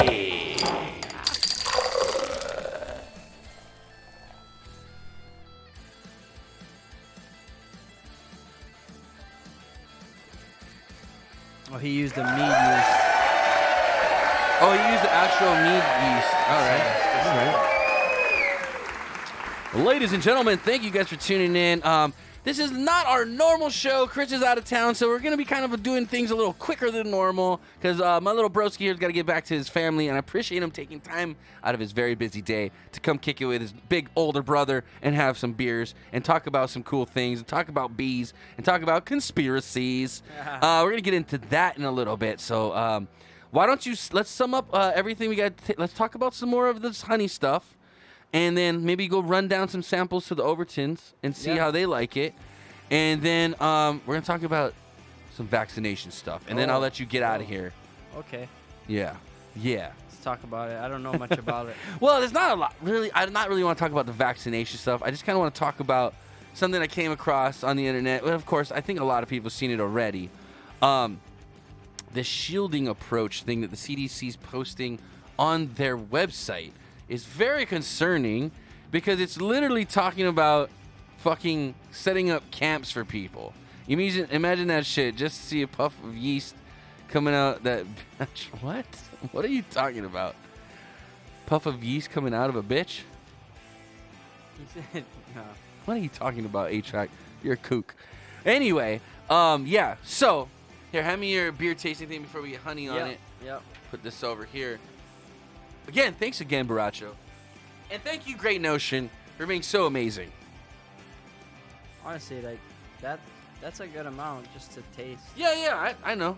That's why I don't need a lot. Yeah. And plus, I've had the honey Yeah, before. you good, honey. But I want Miriam then to taste it and Randy then to taste because maybe they want to use some recipes for their for the restaurant and get you some. Well, I would need to upscale production. Well, so. give you incentive to, right? Yeah. Yeah, there you go. But actually, I'm gonna Nasty. start spending more time at the farm. I'm gonna start actually cultivating the area. Okay. So that'll be good. I'm gonna start having some fresh fruit and Shit. Okay. vegetables and stuff. Are they gonna like just for your own self, or you know hook me I up don't too? know. I'm thinking I'm gonna try to farm like Danny, kiss the boys for me. Oh, Will do. it's Pat. Oh, what's up, yeah, Pat? yeah. How's it going? Yeah, that's a weird thing to say in the chat. Kiss the boys for me. Well, you know. What boys?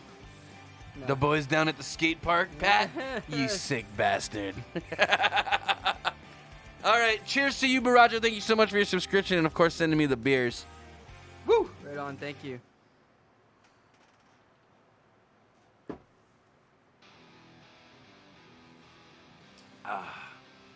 Okay. So we're going to get into it. Again, Chris isn't here, guys. He's the guy that's really good at getting us the news stories. I got a couple things to talk about. And let's just get into the main one, I guess, right off the bat. This one was actually kind of funny that Chris posted. But basically, the Foo Fighters were driving around in a circle. He skipped it. Legitimate question. What? What are you talking about? He asked if you eat a variety of meat. Where? No, go down. Donkey meat. I've never ate donkey meat. What the fuck No, are you no. talking about? He asked you, Tony, do you eat? That's what he was asking. Tony, do you eat ass? Oh, no. I don't eat ass, bro. I haven't seen my girlfriend since December 2019. I haven't even seen ass. Only ass I've smelled was my own ass in a long time. So hopefully he's not eating that. No, I'm not. I'm moving on. not that flexible, first of all. I'm definitely Danny, if you want another beer, go grab yourself another Newcastle. Okay. And I'll take one too when you do that. Okay, when you're ready. You're good. I know he's getting ready to get out of here, so we're gonna rush to it, but this is kind of a time I can take to talk about my concerns. And again, I don't want to sound like a crazy conspiracy theorist, but this is some interesting shit I saw, okay? Again, I'm gonna pull up again, guys, the CDC's own website, okay? Check it out, cdc.gov. Some very interesting things they're talking about on here, okay? Interim operational considerations for implementing the shielding approach to prevent COVID-19 infections in humanitarian settings, okay? What is the shielding approach? The shielding approach aims to reduce the number of severe COVID cases by limiting contact between individuals at higher risk of developing severe disease, high risk, and the general population, low risk. High-risk individuals would be temporarily relocated to safer green zones established at the household, neighborhood, camp/sector, or community level, depending on the context and setting. They would have minimal contact with family members and other low-risk residents. So basically what they're saying is, if you have underlying health issues and stuff like that, they're going to put you in a camp or confine you to your house and not let you have contact, which is kind of what they're doing already. But the fact that it talks about establishing camps is very, very, very scary and concerning, okay? So this is what they're gonna do with homeless people? Probably not. Not necessarily the homeless people are necessarily high risk. It's people that have, like, let's say, heart issues or are diabetic, or people that have increased risk of COVID complications because of underlying health or existing health problems. So all the diabetics gonna stay in a camp? Raph gonna go in a camp, bro. Oh, Raph. dude. Raph. I'll visit you. Raph's gonna go in that foil hats, guys. Fuck, dude. I'm here. Sorry I couldn't be there. What's up, Choice? Oh, thanks for tuning in. Okay. That's it. So, again, guys, I just want to... Baracho said he doesn't have a problem with that. But let's say your parents, Baracho, are diabetic or pose a higher risk than the normal population, that if they catch COVID, something serious can happen. They're going to take your parents and put them in a fucking camp.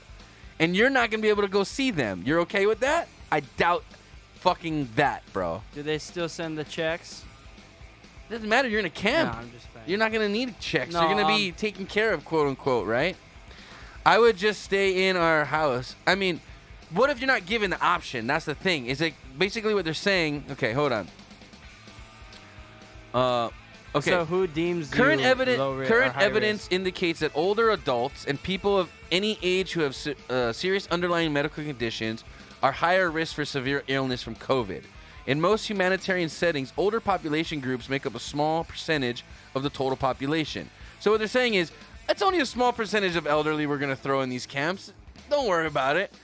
Fuck that. That's our parents, man. For this reason, the shooting approach suggests physical separating high-risk individuals from the general population to prioritize the use of limited available resources and avoid implementing long-term containment measures among the general population. In theory, shielding may serve an objective to protect high-risk populations from disease and death. However, implementation of this approach necessitates strict adherence to protocol. Inadvertent introductions of the virus into a green zone may result in rapid transmission among the most vulnerable populations the approach is trying to protect. The summary of the shooting approach described by Fava whatever this is. Guidance for the prevention of COVID-19 infections among high-risk individuals in low-resource, displaced, and camp-like settings in full details. And low-resource. Wait, what is this? Infections among high-risk individuals in low-resource, displaced, and camp. So this is the homeless people they're talking about right here. Low-resource, displaced, and camp-like settings. These are the people that are homeless that they're talking about. That's the ones they're going to put in camps. That's one of the people, and high-risk individuals. So now you're not only just going to be in, if you have a high risk, you're going to be hanging out with a bunch of homeless people. Sweet. Awesome. Camp sector, a group of shelters such as schools, community buildings, camp sector, maximum 50. And that's not to say that the shooting approach requires several prerequisites for effective implementation. Several are addresses including access to health care and provision of food. However, there are several prerequisites which require additional considerations. Table 2 represents the prerequisites for a suggestion and guidance. Okay. Each green zone has a dedicated latrine bathing facility for high-risk individuals. Okay, so we're all going to have to bathe and use the same toilets, is what this is saying. Minimize external contact. Each green zone should include able-bodied high-risk individuals capable of carrying out residence.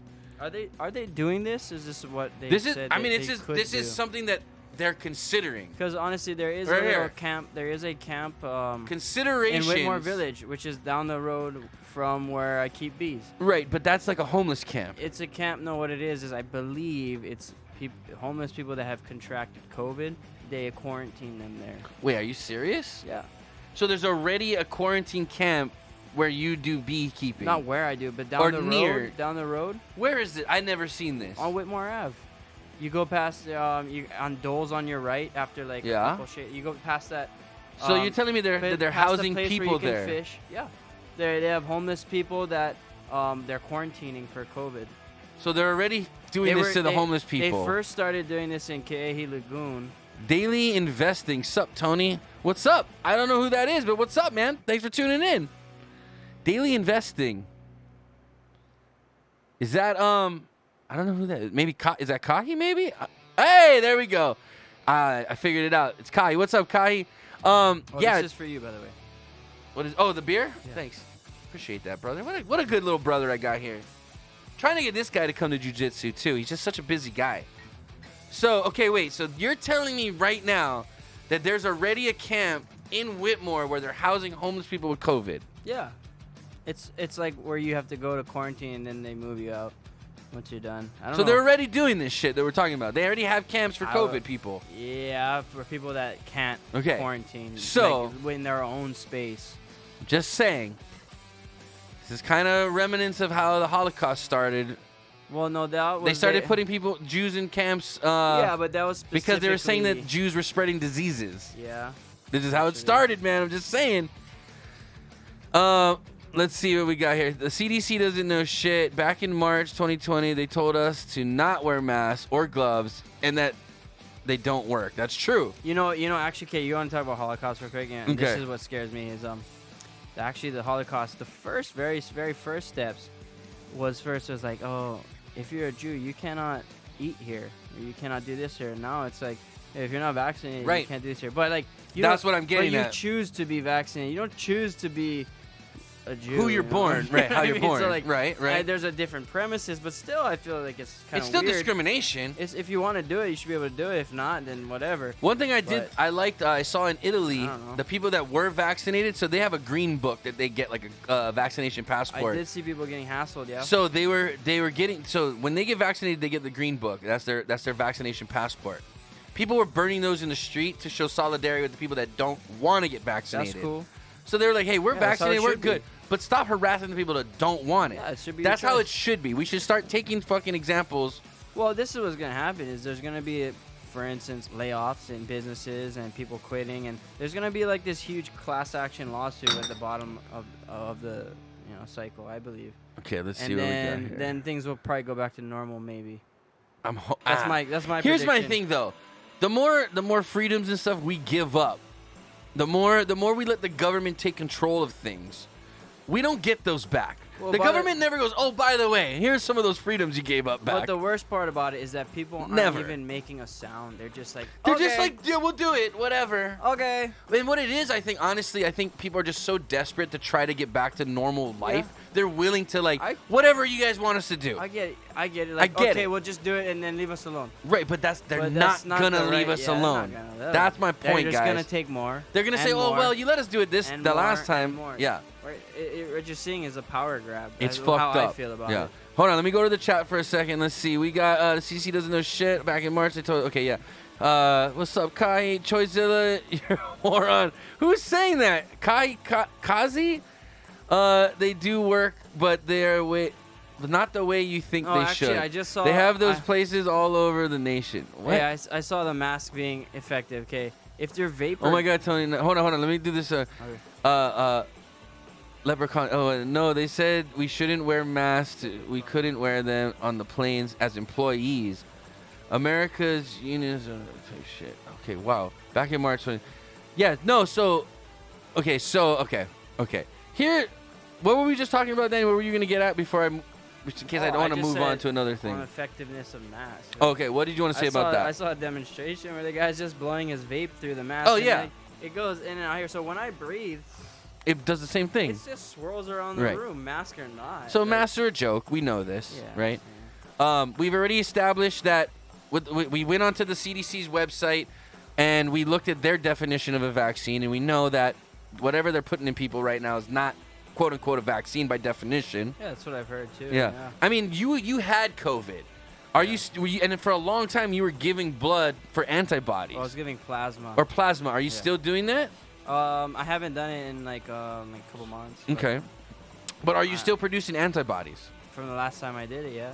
So a couple months and that ago. was 9 months after I had contracted it. Right. So Danny and his whole family got COVID. His wife, his kid, his son was born. We don't know if Maverick my had son it for sure. Yeah, but he doesn't have a test, and that's why we kept it that way. Like, you can't call him anything. Well, I mean, like, I wouldn't say he's like infected or anything, No, but I'm just saying, like, there's no official record. right? There's no official He record, came but into contact with but people with what COVID, did he but- have? Was he sick? Did he have a fever?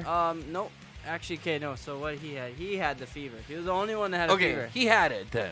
He probably gave it to you too. No, but actually, it probably didn't affect him because it's Not not. It doesn't necessarily. really affect kids, is what they say, because their immune systems are so strong. The bottom line is you want to be healthy. You want Okay. you want to have Thank you, a brother. good BMI. Thank you. You want to have a good BMI. So You want to have obviously not be diabetic. right. You want to eat healthy stuff, get a lot of sunlight. So here's my thing, guys. If the government, and I'm stealing this from So Joe fine. Rogan, right? Because I listen to a lot of Joe Rogan, and he has a really good fucking point. He said the whole time fucking Michelle Obama and the Obamas were in fucking office, they're all about being active. Go 60 minutes and play. She changed the She school changed the lunches, school lunches, and, right? which a lot of people did not like because apparently their kids wouldn't even eat it. So Well, they just created that, right. and she was wasting. But supposedly Anyway. they were all focused on health and stuff, right? Nobody. Great idea. Great idea. I not love it. not bashing that at all. But right now is the most important time for health and fitness. And don't talk about it. And nobody's fucking pushing that Oh, and agenda. actually they'll I give you heard- money to go get the vaccine, health and but they fitness- won't fucking let you get fucking go walk around your block. Just eat less fatty foods. Speaking of health and fitness, from what I understand, isn't Hawaii back on 50% capacity for gyms? Probably, I was just don't told know. this today. Well, I know they just the reverted governor. a bunch of shit Yeah, too. the governor just said Yeah, something. they just reverted a bunch of shit. So okay, hold This on. is what's gonna happen. There's gonna be a huge protest, if not already. The Mac don't they're stop. They're gonna the get. heirs. He's gonna get banned from his emergency type of proclamations, just like the other 6 Senate or state governors. Well, it's already gonna. They set it a precedence already. So Choice says. So basically, I'm saying that back in March 2020, when I was flying on planes, they said that we weren't allowed to wear masks on the plane because the CDC said it's not necessary. So as a flight attendant, we couldn't wear a mask. So you weren't allowed. You've been allowed to if you was like you chose to, or were you weren't? Are you saying you weren't forced to back then, or you weren't allowed to? That's a difference. She says she's not allowed to. So if you wanted to wear it for your own safety, just to feel safe, you weren't allowed to? Because I know Japan Airlines, their flight attendants wear masks all the time, way before COVID. I remember that. Yeah, that's just like a cultural thing, right? Right. So I'm just wondering, like, they wouldn't allow you? Or, because I know Hawaiian Airlines or whatever airlines you work for, it's all about, that personal smile, or like, they want that customer service touch. So were they not allowing people to wear it because of not customer service reasons? She weren't allowed to. Allowed to. See, that's crazy. And now they're telling you have to. Now you have to. Now you have to, and a lot of these companies now are mandating vaccines. What cracks me and I up, think that's a huge issue. I think that's. I don't know the history of mandated vaccines in America, but I don't think there's any mandated vaccines in America. Like when kids are born, it's an option, right? I was just asking my wife about this. I was talking to her. I'm like, you have 2 kids. Lanny just had a kid. Why are you allowed or not allowed to take some? But then this one, they're saying you have to take it. So that's what I was. So what are mandated and what aren't? No, this is what it really happens. Is if you don't give your kids the certain vaccines, they can't go to a public school, a publicly funded school. So you have to homeschool. So I sense. What about private school? I think they require them to. Certain vaccines, though. Like MMR. What is MMR? Mumps, measles, rubella. Okay. TB. But have these all been proven to work? Have these all been tested over decades? I believe so. Okay. Yeah. I would assume so too. But you can still opt out. But look at everyone now freaking out. Yeah.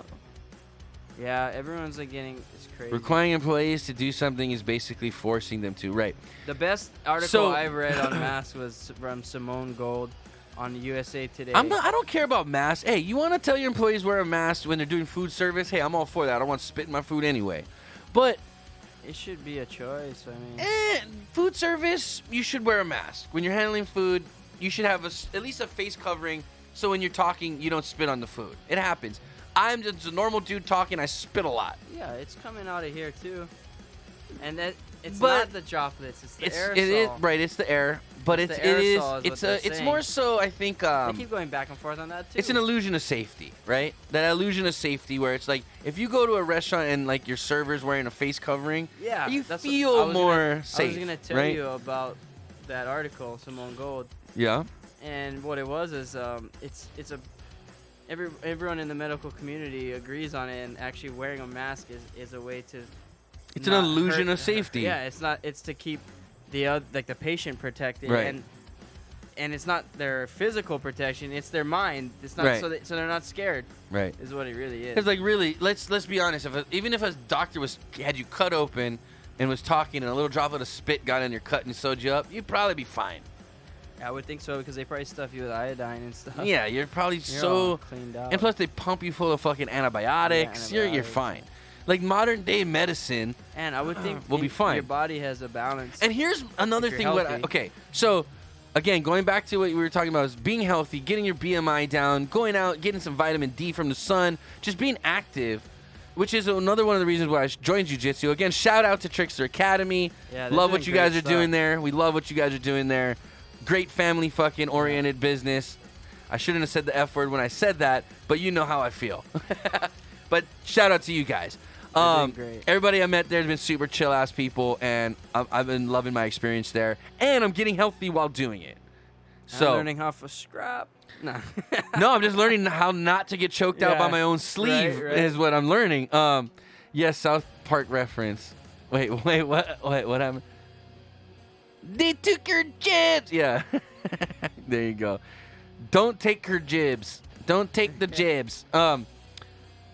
Gubacks. Oh, Jesus. Thanks for the shout out for sure, man. But no, so just being active, being healthier, being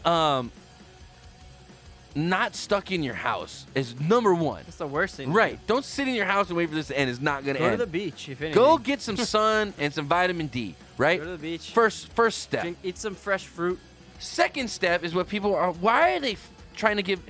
Here's my number one thing in this. When has the government ever been like, guys, we got this great stuff for you, and we're gonna give it to you for free? Not only that, we're gonna pay you to get it. We're gonna send you on vacation to get it. When has the government ever fucking done that? Sounds like a when? trap. That sounds too good to be true to me, bro. That's just the mouse chasing the cheese. I don't know, man. That shit is fucking suspect to me, bro. And I don't want my government involved in my healthcare. Number one, okay? Like, I have privatized healthcare for a reason. The second government starts getting involved, quality goes down. Coverage gets better. Everybody gets the same shitty quality stuff, but the quality goes down. There's no choice. Right. And you lose competitiveness of we're going to be a better provider. That's why we're going to get customers. It's just like, oh, they're going to be our customers no matter what, so who gives a shit what we give them?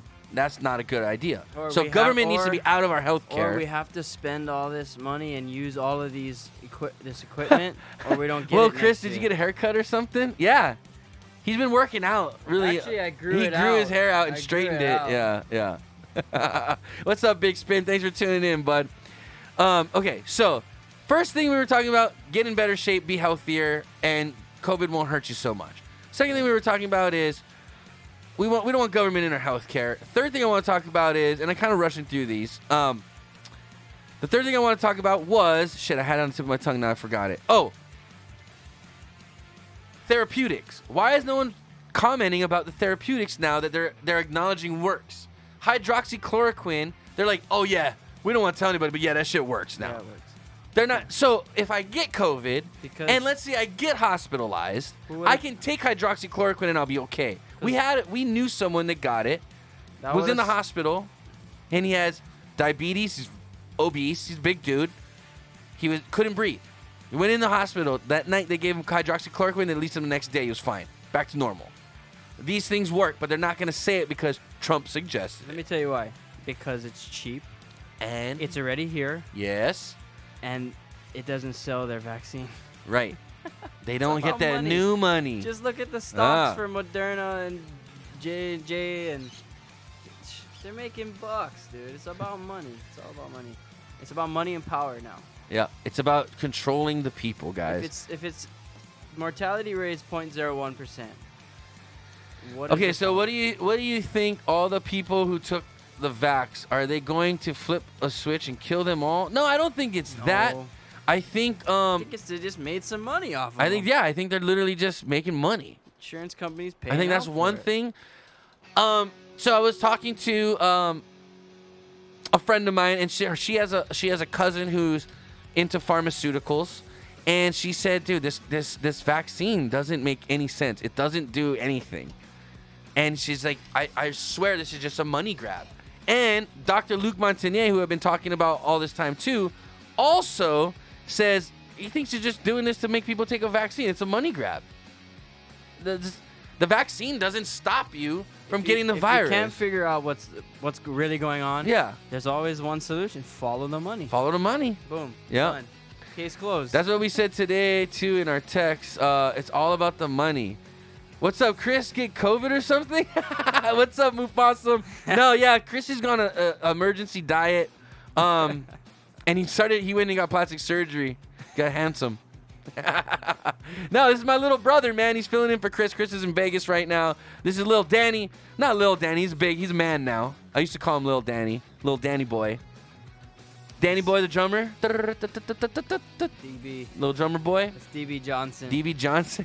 Dude, my brother's got all kinds of aliases. He's got DB Johnson. He's got DMG. He's a crazy guy. What's up, Danny Charlie boy? Oden. Who's Charlie Oden? That's Mufasa. He's one of our homies. Wait, are you still on the sober track right now? I knew he looked like you. Really? Does he look like me? Lucky guy. Tony 2.0. You know what's funny is I always used to tell people that. Yeah, that's funny. I used to say, oh, it's my brother. It's Tony 2.0. He's like the new improved version. But it's actually just a Danny prototype. So well, what are you gonna do? if It's a anything, beta. It's a then beta. Dad would have been the Danny prototype, and then you're like the new improved That was version. like the That experiment. was like the beta. Yeah, that was before they had the paywall. The paywall. Shit. Almost 2 months sober. Hey, man, congratulations, bro. Cheers to you. Hey, by the way, ladies and gentlemen, we got the 12 viewer high! Thank you guys so much for tuning in. Could use some whiskey tonight, though. Oh, well, I just got the 12 viewer height. So I will be doing a shot. Danny, he's got to go home soon to his kitties. So I'm not going to make him drink any shots. I'll do it for him. There you go. Yeah. I already drank a beer. Only one? No. You drank like 3 beers. You're good. Drank 3. I'm on my second beer. But the tasting beer, too. Oh, that was half of one. Like I said, it's 2.5 beers. 2.15. So you're good. You're good still. Plus, it's only 7. Not Yeah. even. No, it's only 6:30. We're 7. good. I gotta go. 6:30. But yeah. I'm not allowed to drink though, so fuck me. No, I'll let your wife do that. But I will take a shot for you, my friend Charlie. Much French. Oh, by the way, this is who was on the track, our rap track. Me and my brother, and then Lanny, of course. We all know who Lanny is, right? Oh yeah. If you don't know who Lanny is, this is Lanny. He just had a baby girl yesterday. Today? Yesterday. Today. Yesterday, I think. Yesterday. Yeah. That's a photo. Fuck, I wish I was there. I'm drunk now. Oh man. Man. Guys, we're going to do this shot. This is for... Hide. This is for Lanny's new baby, and for the 12 viewer hype, and for Mufasa, and for Choizilla. Everybody that wants to be drinking a shot with me, this is for you guys. I love you guys. Miss you guys. And this is why I don't show up on Thursdays for jiu-jitsu.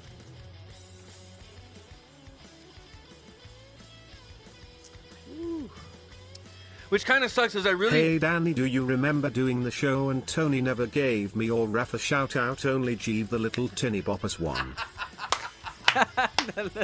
Hey, our chat-to-speech, or text-to-speech works again. Right on. Do you remember doing that? I only did one other show, so yeah. No, he's talking about when we played the middle school. Oh, yeah. And then him and Raph, he said, him and Raph fucking carried our gear. And then he said, you only gave the little teeny boppers a shout out. That's right. I didn't remember the shout out. I was so lost in the drumming because it just was Danny like a blur. killed it. But Mom, by the way, if you're watching, I want the footage of that. I want to show that on the show all the time. That was such a fun thing. We had one little white kid. I would love to find that one little white kid that was jumping and like getting pumped for our set. That guy's probably like 30 years old now. Think about it. I would imagine. No, he was older than me. He'd be 30, like 3 or 4. Because I was in 6th grade. Oh yeah, dude, he'd be older than you right now. I left He'd elementary be like school. 35 years old. I left elementary school to go play a punk How rock game funny would that be? at the middle school. Oh my God, how funny would that be? Dr. Dre at Choizilla. What's going on? Dr. Dre.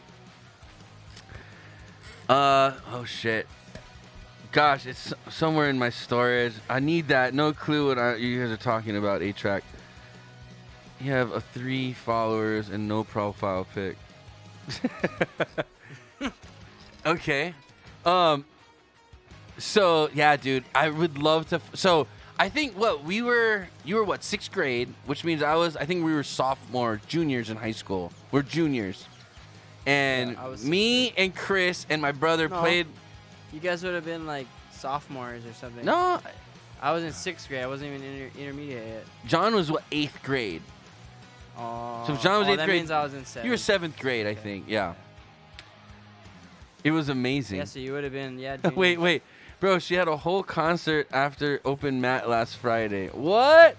And wrapped up the whole Forgot About Dre. Oh, shit. Oh, man. It was amazing. You got to post that on the show. Dude, so actually, I was talking. Zilla? That's why you got the Zilla at the end. Choizilla is a beast on the karaoke, dude. I'm telling you right now. Okay. So, we were at jiu-jitsu the other day for Maverick was there, and I was talking to your wife Chanel, my sister-in-law, and she was like, she said, "Oh, I watched the Instagram they posted about the glow roll. So what they do is every first Friday they set up like black lights and like all these laser lights, and they got like fog machines. They got our cousin DJs it.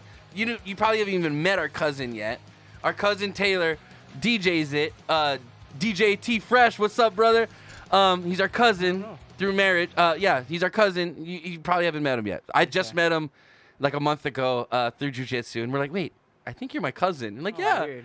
So anyway, yeah, it's super dope, dude. They do potluck style stuff, but Chanel was like, I saw the moms in here just partying, doing like Jello shots. She's like, I want to come to the next one. I was like, dude, we'll go. So Choizilla. I guess I gotta drive then. Huh? Yeah, Christine, I need my white gi. Well, I'll drive because I'm not gonna drink if I'm doing jujitsu. I can't do I'm both. not there to drink. I just watch. But no, that's why I can't drink. If I'm doing jujitsu, I'm not drinking. So we will do. The men do jujitsu. The moms party. There's some moms that do jujitsu as well. Yeah. But the moms that don't, they party and they do karaoke in the room. Cherry. And it's That's a great how. family. Like it's a great family That's like, fun time. That's how. Yeah. I can confirm you can do both, drink and do jujitsu. No, dude, I throw up just doing jujitsu sober. Drunk jujitsu, I will puke all over you, Kahian, and you don't want that. Somebody gonna get hurt drunk jujitsu, yeah. Yeah, if I Yeah. vomit in someone's face, their eyes are gonna be burning. Well, that's just hurt the pride. The moms know how to party. So yeah, my sister-in-law wants to party with you guys next glow roll for sure. But yeah, she can do the whole forgot about Dre. That's pretty good. She's the karaoke beast, is what I hear. But yeah, back to the craziness, guys. Don't just follow along. Fight back a little bit. If you don't want to take this shit, if they're trying to mandate shit for work, there's religious exemptions.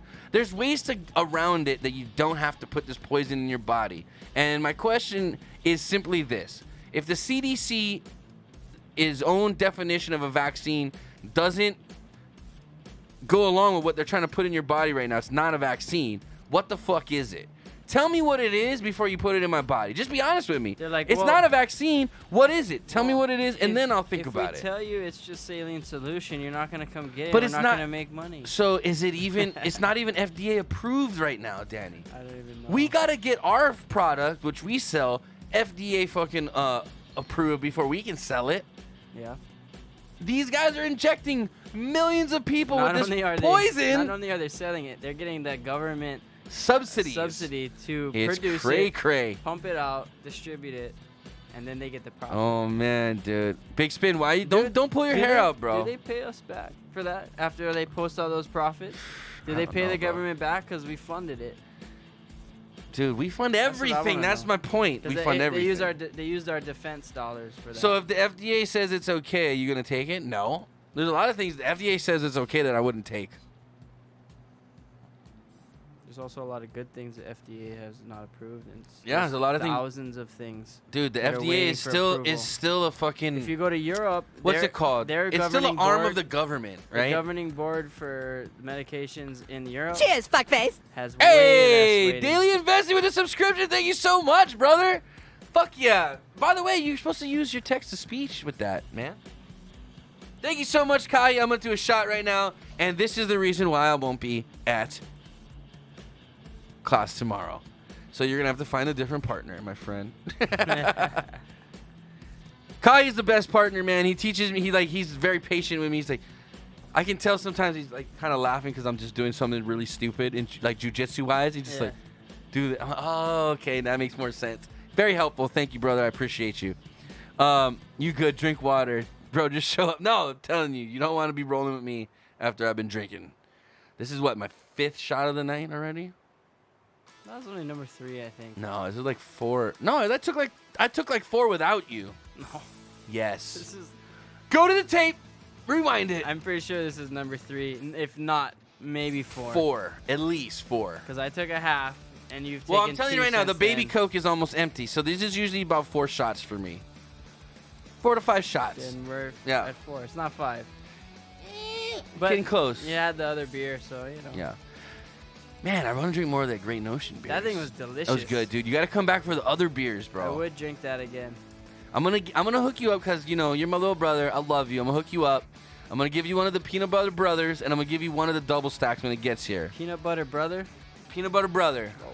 Dude, cheers. Oh, you're out of beer? I'm out. I know you gotta go soon too, huh? In a few minutes, yeah. I'm gonna have to take the show on the road. It's okay, guys. I'm gonna hang out and talk with you guys for a little bit longer. Woo! Okay, I'm gonna sample this honey, bro. Oh yeah. Tell people what I'm doing right now. He's just eating a piece of honeycomb. Honeycomb, bro. You just chew it and you just chew spit it out up. the I normally wax. spit the wax out. Just, you can eat small bits and pieces of wax. It actually rebuilds your liver and A little bit and it went down my throat. Okay, well that'll be for your liver. I'm gonna After all need the it. Drinking, Yeah. yeah. So, but I mean, you don't want to eat a large ball of wax. So that's just the wax after, yeah, you can spit that out. and you just spit it out. Obviously, it's really sweet. if you eat a huge piece of it, it can make a blockage in your intestines. So Well, I don't the bits and want pieces, that. you can chew on it like a gum for a little bit too. It's kind of fun to chew on. Just chew on it, and then It's really sweet. It has almost like a sour, not sour, but like a puckering, Tangy. It's like a tangy. tangy maybe. So this is from the lychee farm, right? Yeah, so it's probably a combination of like Christmas berry and lychee. Try it again. Pretty good. It's so sweet.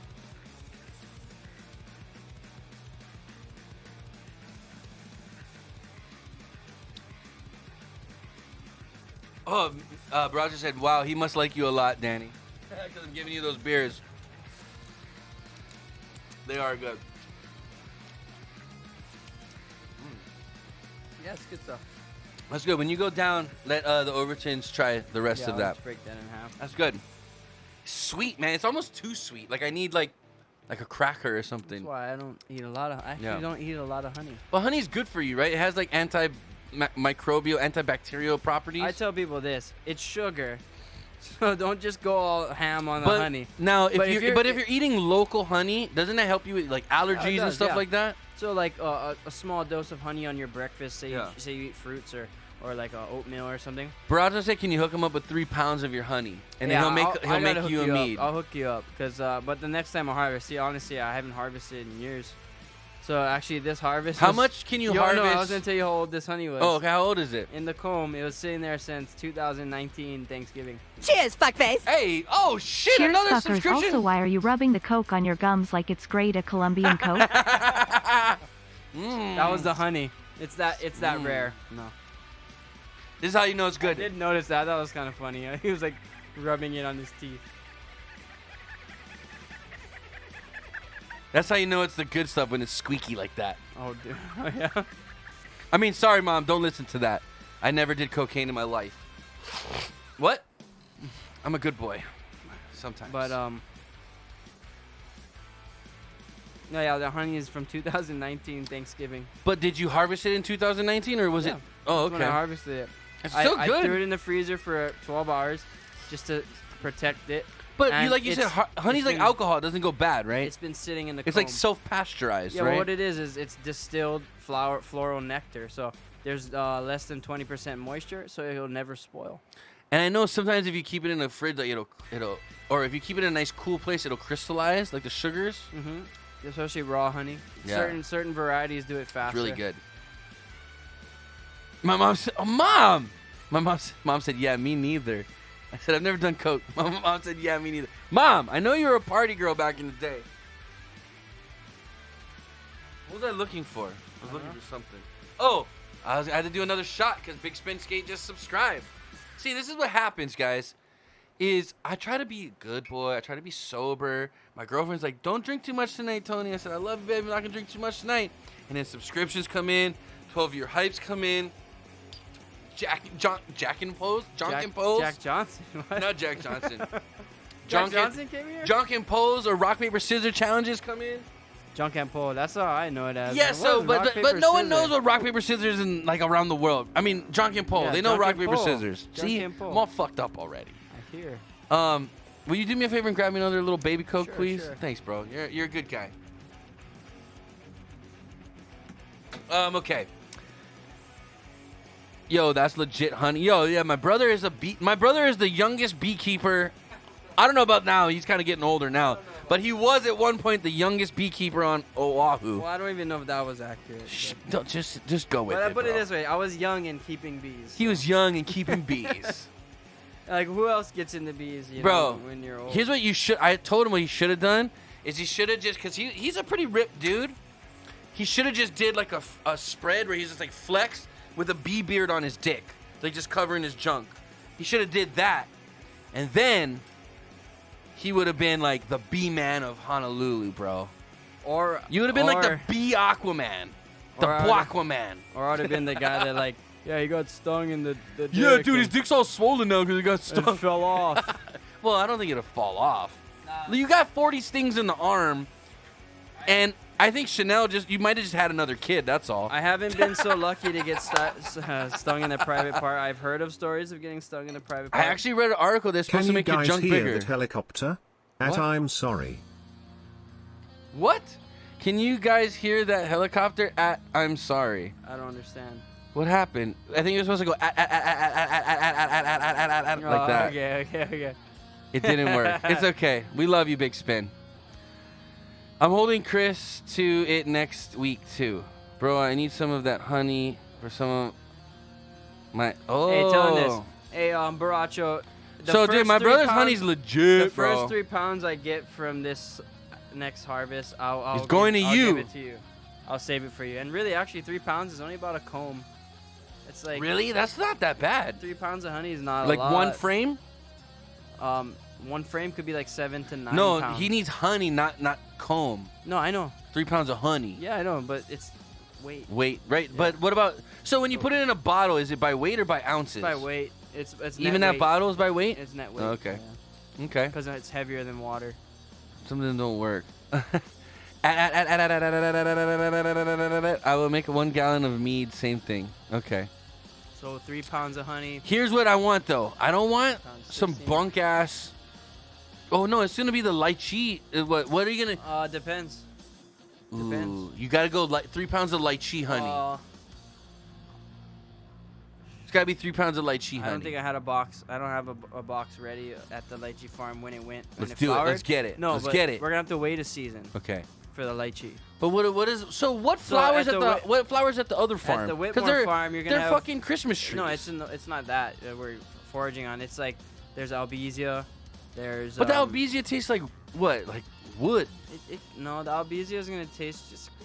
I really don't know the exact flavor, but there is a lot of Christmas berry, which is a peppercorn, and But is that one gonna be one of my peppery? favorite. It has like a real, almost lychee quality, tangy sweetness, with a peppery finish. I really like that one actually. That's actually one of my favorite breeds. Really? One of my favorite varieties of honey is a Christmas. Now, berry. remember when I brought you the honey from Philippines? Yeah. They said it was all from palm trees. Yeah, you can taste. What it. does that taste like? Well, I can taste Not what like they vegetal? were straining it in.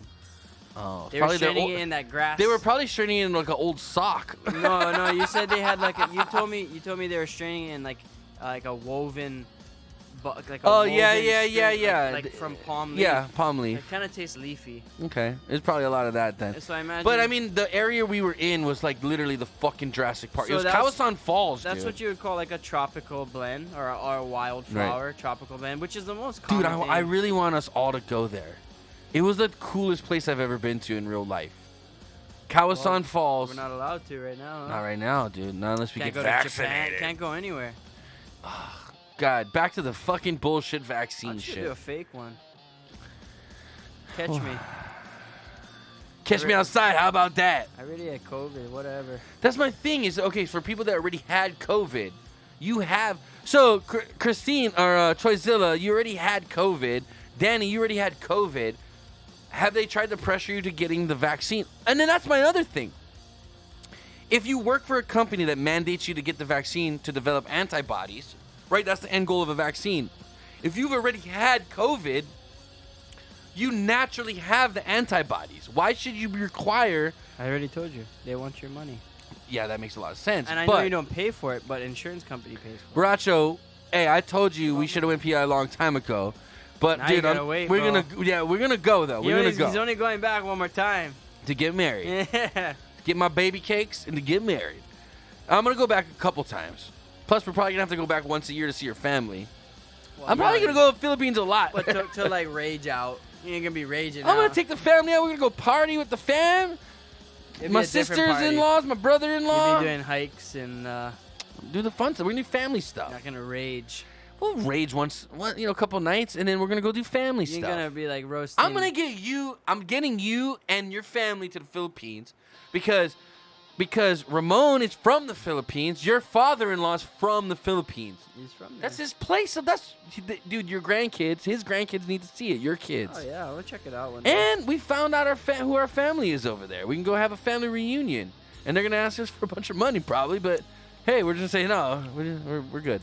We spent it coming here. Actually, what's good is supposedly the family we have there is pretty well to do, so they probably won't hit us up, but we'll see. Dude, that's right. Daily investing. No. So wait, Kai, is you said your wife is from the Philippines, or her family, her parents are from the Philippines? Yeah, we're part Pinoy. Yeah, I'm 30% Filipino. I'm probably more. You're probably more than me. So you know what's crazy is doing. I didn't realize it can have a different. Yeah, weight. so doing the ancestry.com makes thing, sense. It says that just because you're siblings doesn't mean you're exactly the same. Like Danny might be more Filipino than me. He might be 50% and I'm 30%, and he has less white and I have more white, which is why I'm substantially bigger. I got the Viking blood. He got the Spanish good-looking blood. Yeah, and the Filipino blood. But I ate all the food in the house. Like, I drank all the milk. That's what it was. So we connected, my guy. That's right. Yeah, I was born. Oh, she was born there and moved here when she was 7. Okay. Dude, I'm so bummed that you guys are moving to Vegas, dude, because I think, like, our ladies would get along well, I think. And I'm bummed you're leaving. I'm really bummed you're leaving. Here, man. Well, he bought it. He's got a nice place. He's going and move up there. He went and checked it all out already. He's got a very good game More plan. bang for your buck. He's got a good game plan. Yeah. Man, Hawaii is ridiculous already. Yeah. I mean, the Vikings were not ugly. You just got scammed. Just kidding. No, I mean, Vikings were good-looking dudes, man. Some of them. I mean, and some of them were like just monsters, like Barbarians. the berserkers, bro. The berserkers, you didn't want to fuck with it. So what they would do is eat mushrooms and go to war. That's probably a bad idea. No, dude, they would fuck shit up. Cause like they would not feel pain, so they'd be getting stabbed and they'd still just be like chopping people in half. they don't feel bad. Like when I'm on mushrooms, I'm So like all I'm gonna connected, be you know what I honest. mean? I'm gonna be like, honest. So I watched the show Vikings that was made by the History Channel, right? And I was always proud of, like, hey, I'm a Viking. Like, my ancestors were Vikings, and I started watching the show, and I was like, fuck, man, my ancestors are kind of assholes. Yeah, like, dicks. they were kind of dicks. Like, they kind of just went places, like, But- they didn't even give people, like, a chance. They would just, like, walk up to you and, like, chop your head off and take over your town. Yeah, but they also But that like, that was life back then. they also did some badass things in the terms of navigation, and you can't deny Yeah, no, they were smart. how they But they were also their barbarians. techniques to conquer. I mean, that's Yeah. some badass shit. I love you guys so much. Be safe, my boys. I have to go to bed. All right, Mom, go to sleep. Good night. We love you. And yes, Danny's this is probably his last beer, and he's got to head home. Once I'm done And with then this, I'll probably chat with the people a little bit longer. But I'll probably be out of here just a little after Danny. it's a mellow show. Yeah, it's a mellow show, guys. Guys, We're big- you know, Chris keeps me on. Chris keeps the flow of the show going. He's very good. I consider Chris the host of the show. I'm just kind of here to be a smartass, you know? You're the opposition, huh? I guess, yeah. I guess so. Good night, Mom. We love you. Good night. But yeah, man, Danny, I really want to get you into jiu-jitsu, man. I would like to do jujitsu. I know you're I a just busy don't guy. I don't want to make a commitment and then not show up. So Well, I'll make sure you come to the training because I'll bug you. but like right now, there's a lot of things going on. So I'd have Well, to, I know you have a very busy schedule right now. I'm looking more at You're doing life change, like not life changes, but probably like yeah, life October, changes. maybe a holiday thing. Okay. How about this? Next year, I want you to start coming by next year. Oh, by January, Yeah. that could be arranged. So Come with me to at least Tuesday afternoon classes will be fun. that's what time? 11. 7? 11. Oh, 11 it's to afternoon. It's That's afternoon. before noon. before 11. noon. Well, yeah, afternoon class, whatever. Tuesdays, Good night, Mom. Tuesdays are a town day, but That's my favorite classes. The afternoon classes. the 11 a.m. afternoon. Yeah. That's midday. 11 a.m. before noon. Okay. Yeah, I want to get you in it, man. I think you're I gonna really think like I'd it. be better off starting with the conditioning. No, dude, you're in good enough. Dude, you're doing free. So Actually, my no, brother's I been doing haven't- free I haven't diving. worked out in like Bro, over a but you month. can hold your breath for like 6 minutes. No, I can't. Honestly, I can't. It's like actually 2 minutes and 15 seconds. Tell people what you've been doing about with your free diving classes. I took a class for free diving to get certified. It was a really excellent course, actually. I learned a lot of stuff that you did not expect to know, and how amazing our body is, like what it can do underwater, and how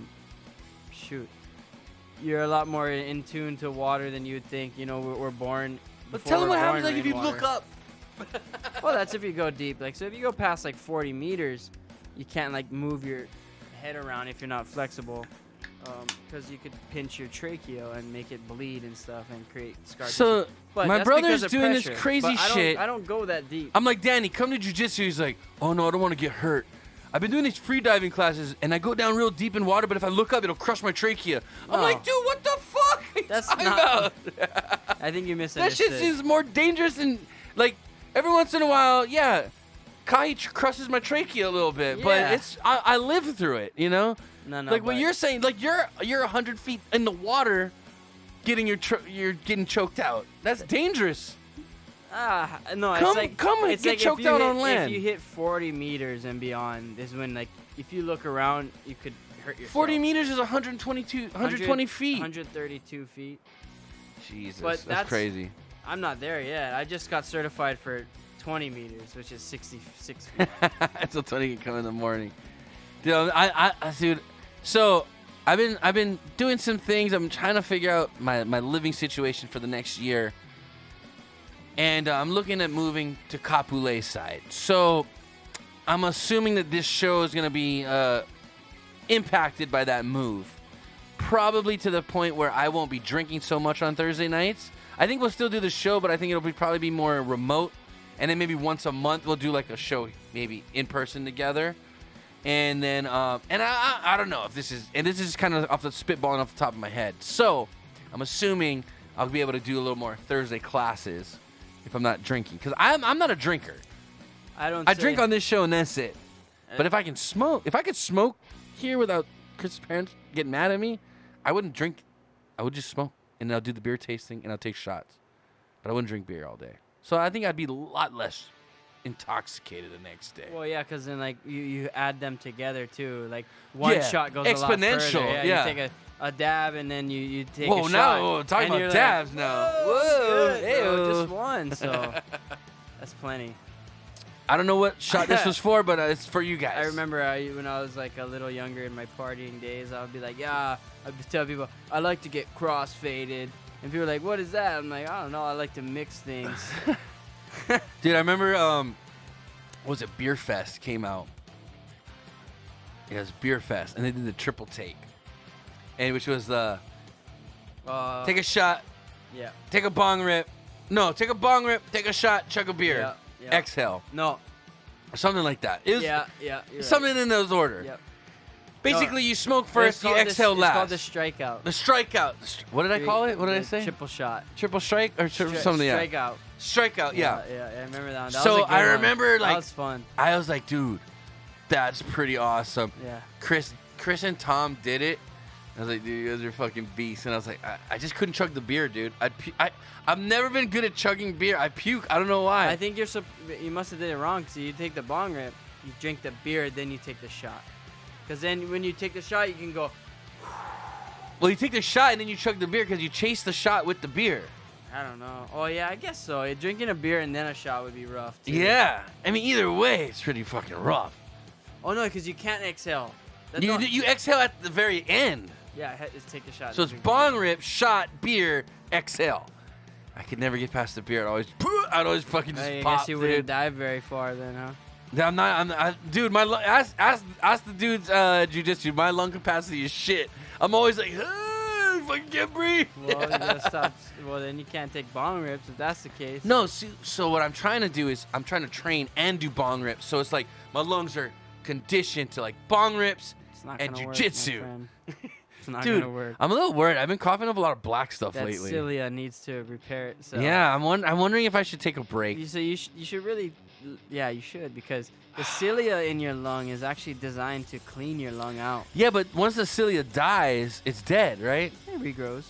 Oh, it's not like the Yeah, it's supposed to it's not like regrow. the cilia in your ear then. No, it's Because the cilia in your ear, once it's dead, it's dead. It's different, and then it grows pretty fast too. So like, Oh, that's so why then I'm just thinking, yeah. I'm just spitting out the old 'cause, like, cilia. all of Then my we're friends- good. We're all good, my friends I dude. talk to about like, wait, but maybe you shouldn't smoke because the cilia's gone. It's like they're like, no, it actually I researched it. It's like A lot of guys 2-3 medicate. days. I love how you said medicate.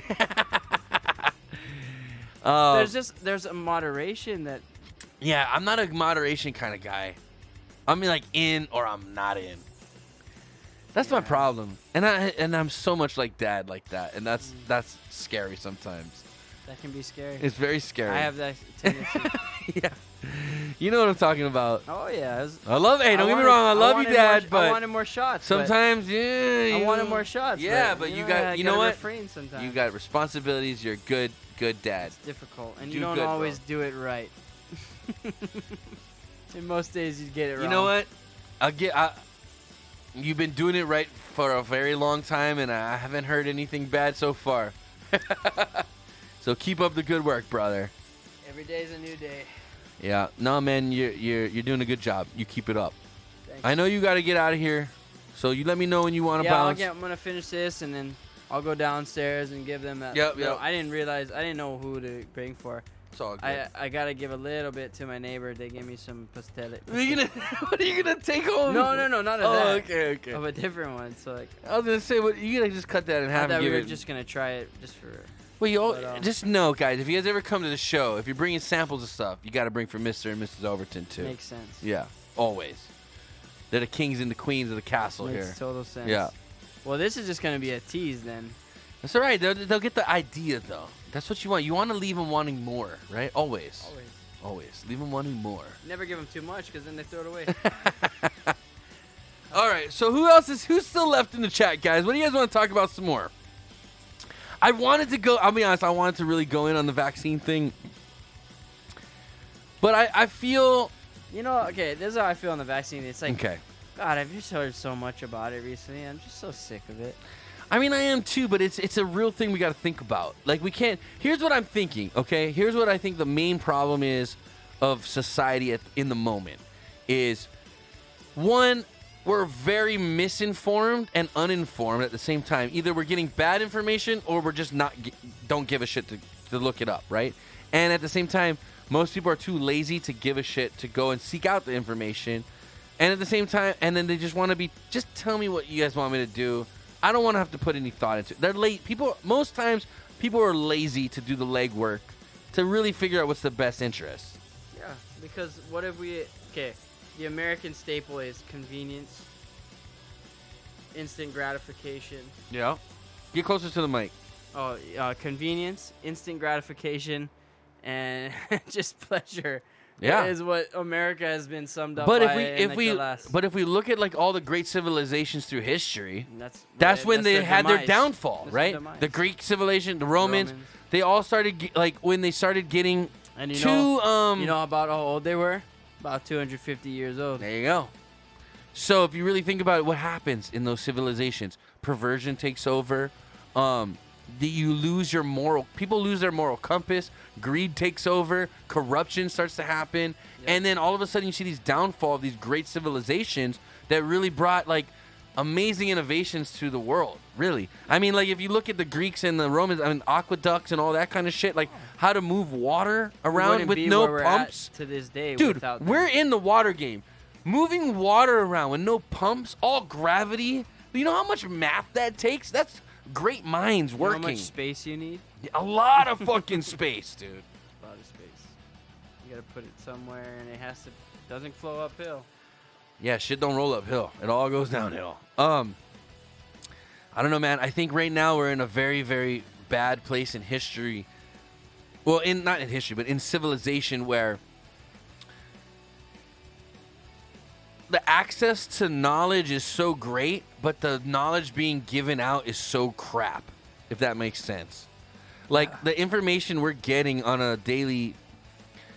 Who gives a fuck what the Kardashians are doing? Why aren't we talking about what's going on in North Korea and fucking China? We have a show called Keeping Up with the Kardashians. Who gives a fuck about what those sluts ought to do? That's for pure entertainment. Dude.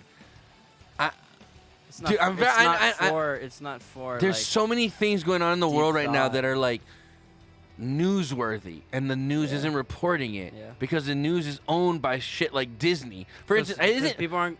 so aren't who? watch What does Disney own? Oh, Disney owns fucking everything.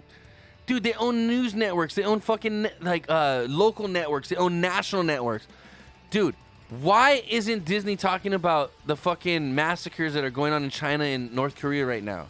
Because you know how much money they made off the new Fast and the Furious movie out of China? The first weekend they made $137 million, right? Yeah, well, $130 million was from China. another thing too is they're selling. So they made John Cena go and jerk off the fucking Chinese prime minister. Wasn't the NBA? Because he... Oh, sorry, go ahead. What were you saying? Doesn't the NBA have a serious contract with China? Oh, yeah, the too? NBA does have a serious And contract. that's why I didn't say nothing about all this stuff. Well, that's also why the fucking Ball brothers didn't go to fucking Chinese labor camps when they got caught stealing fucking Louis Vuitton shit out of the fucking store in China. Oh, I didn't see that. You didn't hear about that? The youngest Ball brother got busted like shoplifting some Louis Vuitton shit, I think, or Gucci shit, something. And Why? they put him in they just made him stay in his hotel room. Dude, if you're a regular Chinese person, you do that, you're in a labor camp for the rest of your life, dude. Dead. Or dead. Bro, there's so much going on in the world that's been sugar-coated, and we're being lied to about really fucking major things going on. Yep. I could give a fuck, to be honest. I listened to the Joe Rogan podcast with, what's her name, dude? Yeonmi Park. If you haven't heard that podcast, I highly suggest you watch that and listen to it and really evaluate what your priorities are in life. So she talks about how she was 13 years old. Her mom and her ran across a frozen lake to China, right? To escape North Korea. As soon as they got across the lake, the human traffickers are just there waiting. They know people are coming across. So it's like, okay, either we're going to send you back to North Korea or you're going to be sold into sex trafficking. Dang. Sell us into sex trafficking. That's what they said. We don't want to go back to North Korea. For 3 years, she was a sex slave. And we're griping about statues. And we're worried about fucking like statues or like dumbass College shit, policies. dude. Like this is my fucking point Unreal. is Yeah. the shit that we're fucking mad about as Americans is garbage. Yeah. There's real fucking things going on in the world. First of all, we need to tell these fucking politicians stop telling us what to do. You work for us. You're our fucking employees. This is what we want. If you don't want to do it, we're going to vote you out and we're going to fucking replace you. Yeah. These are the real issues that are going on in the world. There's fucking genocide going on in China right now. China is globalizing, and people don't even fucking realize it. They're strong. China is trying to take over the fucking world right now. And if you guys don't see that, you guys need to wake the fuck up. China is trying to make every place fucking China. And fuck that. I love America. I love being able to say, fuck the president, fuck the government. You can't say that in China. How many medals did we win at the Olympics? Did we have A lot. We had the gold count. Yeah, we won a lot. That's what That's what America's freedom about. is. Yeah. We get the Competition. best of the best. Yeah. And we'll always be the best. Yeah. Unless we Even if you stop try to that. fucking force people to be the best, China, But on you that ain't gonna note, win. I need to get out of here. Yeah, we love. Hey, But, brother. hey, thank you for I having love me. you so much. Love you too, bro. Be safe. You too. You good to drive? Yeah. I'll I'm call you okay. an Uber. I had a couple beers. So Okay. Should be fine. All right. You text me when you're home, okay? Yeah, I I'm will gonna text bullshit you. with Yep. a little longer with these peoples. I will. Hey, thank you guys for tuning in. Yeah, guys, tell me And some stuff in the Baracho, chat. I won't forget about the honey. Baracho, you're the first 3 pounds, you're bro. on the list. You get the first 3 pounds. You're the first on the list. So, I'll make sure, like bro. I told you, this is the last honey I harvested, besides from a removal. 2019. This is 2019. Wait, what Thanksgiving. month? What month? Thanksgiving.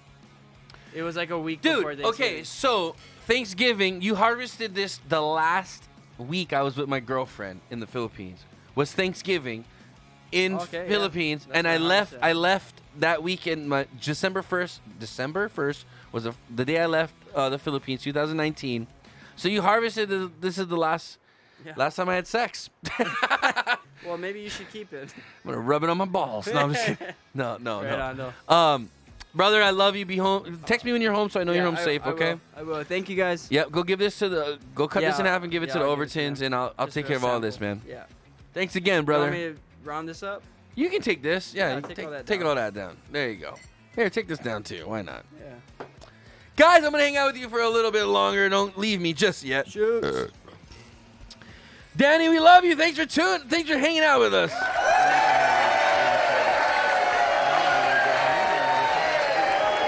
Yes. Go be a good father, as you are.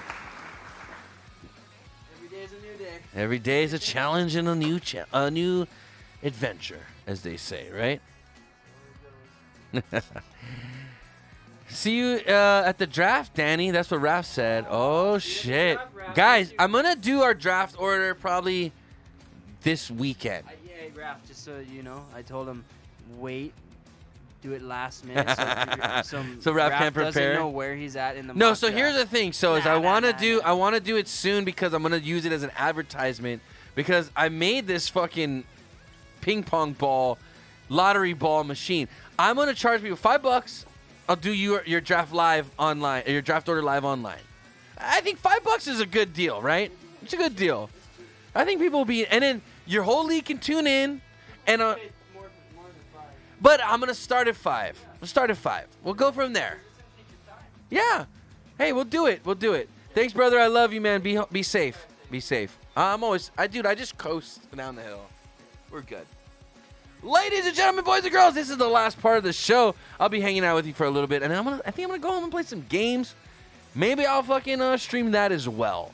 What do you guys say? Guys, I want to talk a little bit more about this whole vaccine fucking thing. What are your thoughts on it? If anybody wants to call in, we have a Discord. You guys can call in and talk on our Discord. In fact, I'll put this out right now because I'd love to talk to you guys about it. If you guys are out there listening, I'd love to get everybody's opinion on things. I like the give and take. You know what I mean? If anybody wants to call in and talk about the vaccine, what I'm really worried about is these fucking mandates. They're trying to tell you that you have to take this or what? Like I can't be hired. I'm gonna look up right now the history of mandated vaccines in America. I just want to look up.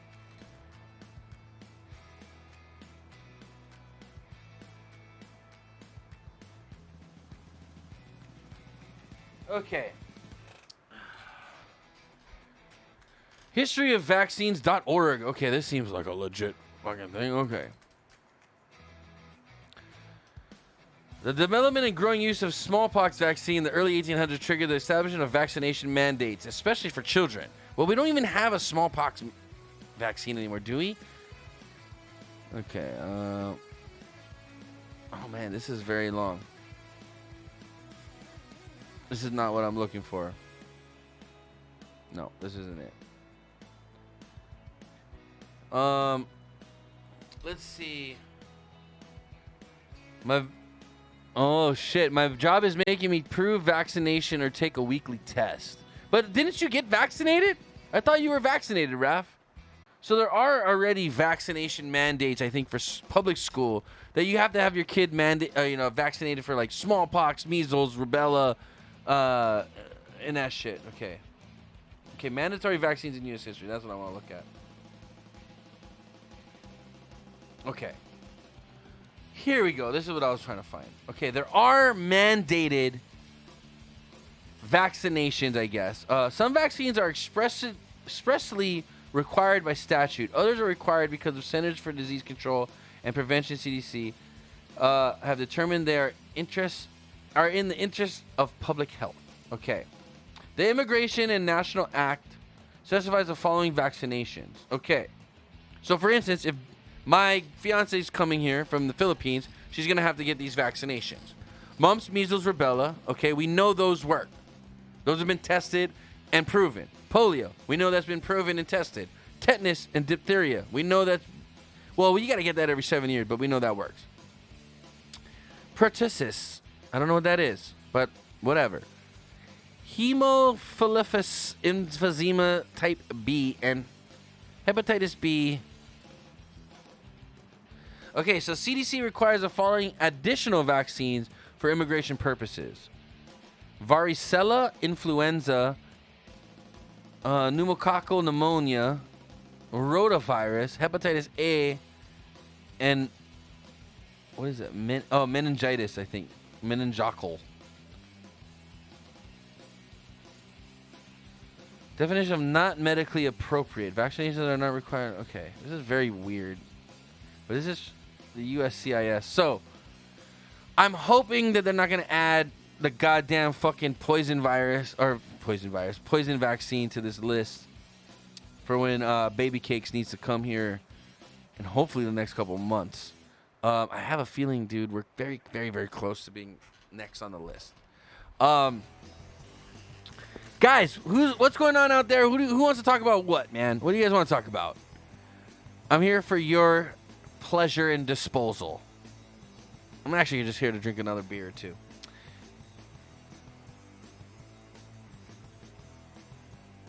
We can't keep going on about the vaccine thing. But I think I made my point, man. Like, the CD says it's not a vaccine by their own definition. I wouldn't take it until, like, at least it's not even FDA approved. I have to get FDA regulatory annual testings on my water to sell it. But these guys have got no testing done. They just got emergency stuff, emergency authorization by the FDA. They didn't test shit, man. And I'm hoping, and I'm very, very, very, very, very much hoping that all these vaccines are just placebos, fucking saline solution that everyone's getting injected to their arm. That's what I'm hoping. Because it's not a vaccine. It's not stopping people from getting the virus. So it's not a vaccine, according to CDC. Okay, and I'll show you this again.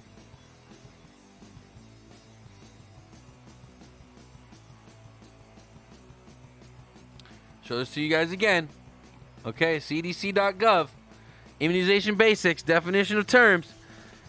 Immunity. Protection from an infectious disease. If you're immune to a disease, you can be exposed to it without becoming infected. Meaning I can walk into a room with COVID and not be infected. But we know that's not the case. So, a vaccine. What is a vaccine? A vaccine is a product that stimulates a person's immune system to produce immunity.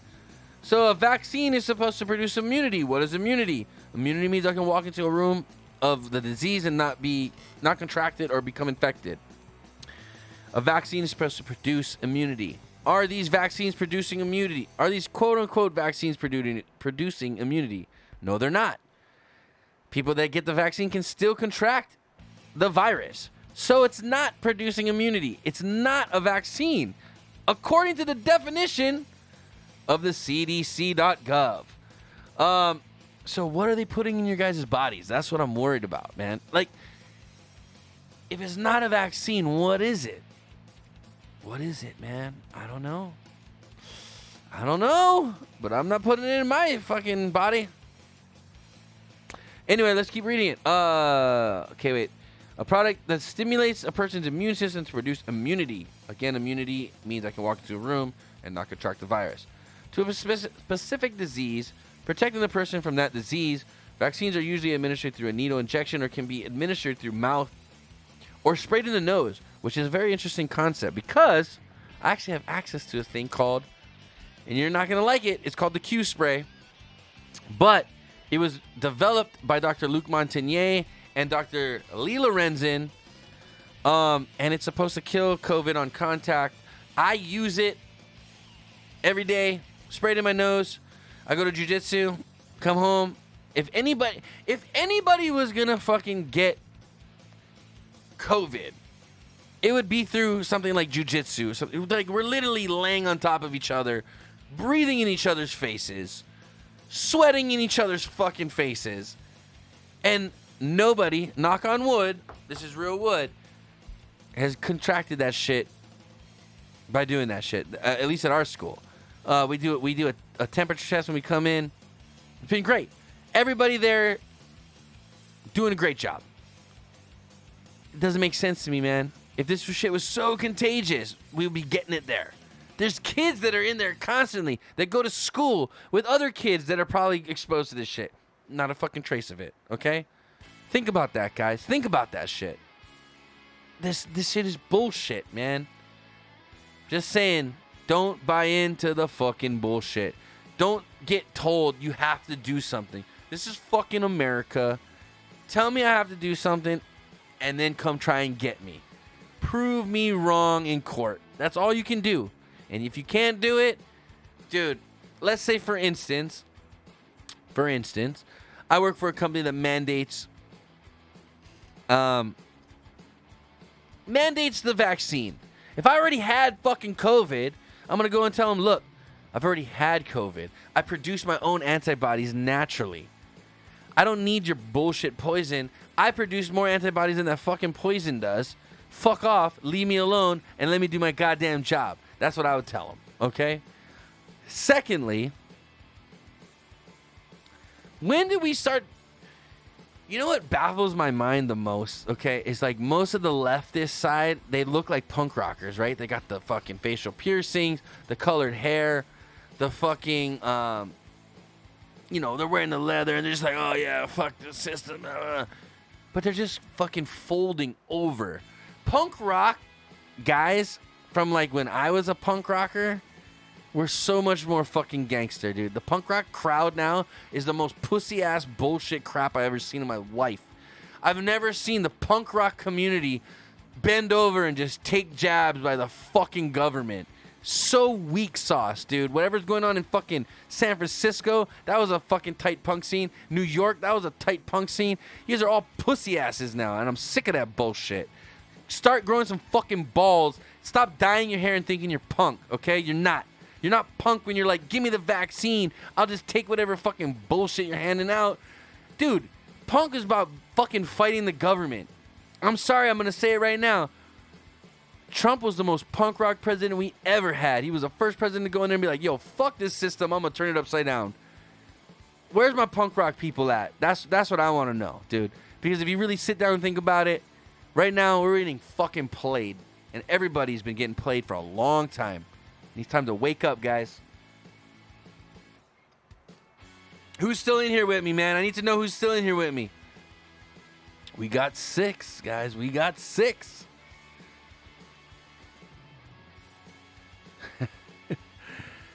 I don't know, guys. What are you guys thinking about, man? I want to know your guys' thoughts, man. Put them in the chat. You guys are welcome to fucking Discord in and talk shit to me. If you don't agree with me, let me know. If you agree with me, great. But the Discord is open. Just let me know if you guys are in there. If not, we'll figure something out. But if anybody wants to talk, if anyone's got some thoughts on the matter, let me know. I'm here to chat with you guys. But I think I pretty much said what my point of view is. Government, just leave me alone. Let me fucking deal with my own personal fucking health. If I die from COVID, then I die from COVID. But if your vaccines work, you shouldn't worry about if I'm vaccinated or not. Stop trying to coax me and incentivize me to get this bullshit. I've never seen, ever, the government give out fucking shit for you to do what they want you to do. Never. When's the last time they gave you shit to do something? I've never seen it. That's a fucking red flag, man. It's a red flag. The government never is looking out for you, really. Come on. Where's my punk rock people at? Who's trusting the goddamn government right now? Where they at? Anyway. Well, shit. It's getting to about 2.5 hours in. Let's see. Am I in trouble yet? Baby Cakes text me and say I'm drunk. I don't think she did yet. Oh, wait. Maybe she did. She says she's at the market watching me on her headphones. Okay. Oh, wait. Oh, what is this?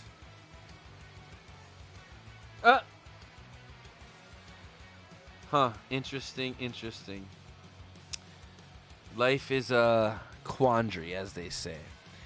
What are they doing in the Philippines with vaccinations? So, yeah, I'm gonna see if I can find this actually, because this was a very interesting thing. That's a good question.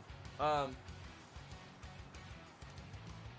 there was a lot of videos coming from the Philippines where the nurses weren't injecting people with the shot, dude. So what they would do is they would poke people in the arm, pull it out, and then spray the fucking vaccine on the ground. And I'm trying to find a video for you guys to show you this, but I can't find it.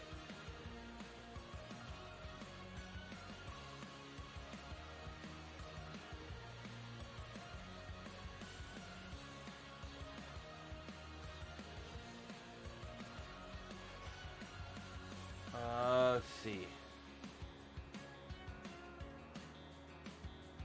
See, it's not coming up. It's weird.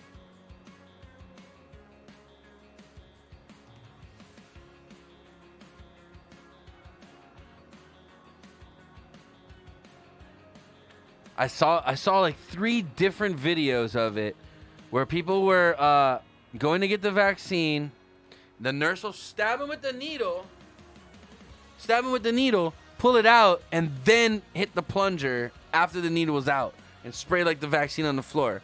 I've seen 3 different videos from the Philippines of nurses doing that. And I'm wondering, were they doing that maybe because they didn't feel comfortable injecting people with shit? Or, I don't know. Why? Maybe they're just bad nurses. I don't know. But I saw it. And I was trying to look for it, guys. But, of course, you know how the internet goes. It's scrubbed already. It's scrubbed. I think Philippines is getting a lot of the vaccination from China. I told Baby Cakes, don't take any fucking vaccines. If you're going to take a vaccine, you tell them you're going to take it in America, where, you know, it's at least, it's not at least anything. It's just as bad.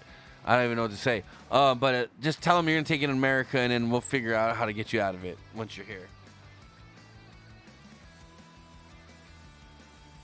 I'm really worried, and I've never in my life thought of a place in history that would be more problematic to be in a state where we're looking, and again, in my lifetime, at a possible civil war, or a division of classes, or what's the word I'm looking for?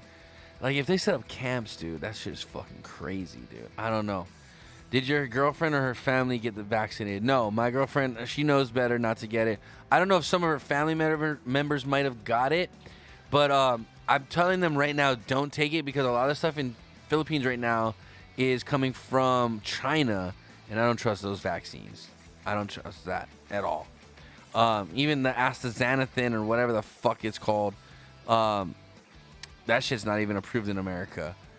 But no, my girlfriend will not be getting the vaccine unless absolutely necessary to come over here. And I'm hoping that she gets in line fast enough when I think we're going to be one of the next groups to get pulled for interviews and stuff. I'm hoping she gets over before they start mandating that shit for immigration. Because I don't want her to get vaccinated. I just don't. Again, I don't think it's just like the vaccine's gonna kill a bunch of people. I just don't know what it is. I can't guarantee it's not. But why put something in your body that's not doing what it's supposed to do, and hoping it doesn't do anything worse? This thing hasn't even been fucking tested, man. Like, it was emergency fucking put out there. It's like, man, there's no backing. Yeah, a lot of people died here. So Baby Case is right there talking to you guys. She said a lot of people died from the vaccine, baby, or from the virus, or from the vaccine. Did they die?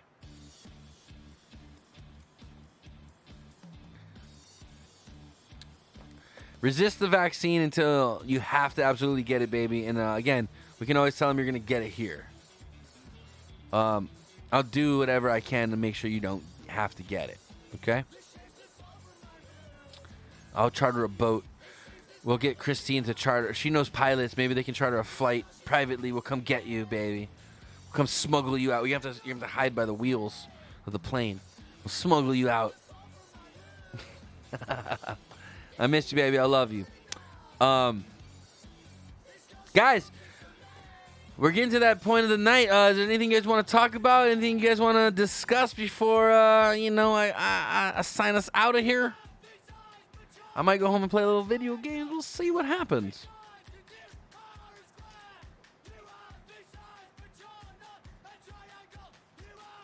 What is this fucking music? He's yelling about triangles. 3 corners. This song's called 3 Corners. So yeah, they're yelling about a triangle. Okay. Shit. It's different being here by yourself, just talking nonsense into the world. I need some feedback, guys. Come on, give me some feedback in the chat there. What are your guys' thoughts on things? Kai, if you're still watching, did you get the vaccine? I don't know if I got that out of you or not. Yeah, you don't have to answer. But I know Big Spin Skate got the fucking vaccine. How you feeling, bro? Didn't you say your butthole's real loose for a little while or something? I forgot. Well, what happened there? You tell me. Oh, a lot of people died of the vaccine. Now, here's the thing, dude, is it's really fucked up in our society right now. You can't trust the goddamn news. Who knows what's true is being reported to us, man, or what's just an opinion, or what's fact, or what's just first they heard hearsay. That's the fucking thing, dude. I'm so upset with the quality of reporting and journalism in our generation or this day and age. Nobody gives a fuck if it's actually true. They just want to be the first of the story. And it's fucking pathetic. Because that's why we get so much misinformation and so much fucking problems in the world, because people buy into that shit immediately. Immediately. Dude, I don't know. Guys, thoughts? I'm waiting to hear from you. If not, I'm going to finish this beer. I'm going to go get some food because I'm hungry.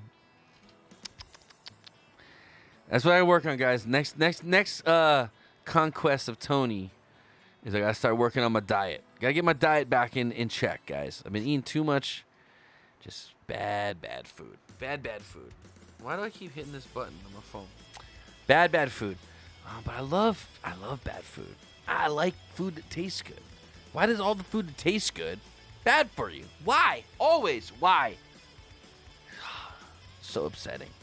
Like you smoke a bowl and you're just like, oh man, I just really want to eat a cheeseburger. And it's like, oh yeah, cheeseburgers, yeah, they're so good. Yeah, they're killing you. Fuck. Why? Why don't we develop a vaccine that stops you from dying from cheeseburgers? How about that? How about we fucking put some real science behind some real shit? How about that? Man, I'm tired of this bullshit. You make me a vaccine that'll let me eat pizza and cheeseburgers for the rest of my life and not die from a heart attack. I'll take that shit. Vaccine from COVID. It's a fucking cold, man. You gotta develop vaccines for stuff your body cannot develop a natural immunity to. That's what the vaccines are important for. Okay? If you can't develop a natural immunity to heart attacks, develop a vaccine for that. Make your blood like somehow process fats better and just like make you shit out the fat. How about that? Huh? See, I got good ideas, guys, but no one's here to develop them, all right? We need a vaccine that makes you shit out the fat so it doesn't go into your bloodstream and clog up your heart. So we can eat burgers all the time, every day, all day. We also need a vaccine for liver damage from alcohol. How about that? We also need a vaccine for... What else? Well, AIDS would be nice. Cancer, of course. We need a vaccine from when you're drinking and partying with your friends and you just like take a pill and then you're sober and you can drive home. That's what we need, bro. That's the kind of vaccines we need. Why aren't scientists developing these things? Fucking idiots. Just put me in charge of things. I'll fix everything, guys. I'm telling you. That's it. I'm not saying I'm super smart, guys, but I'm a little smart, okay?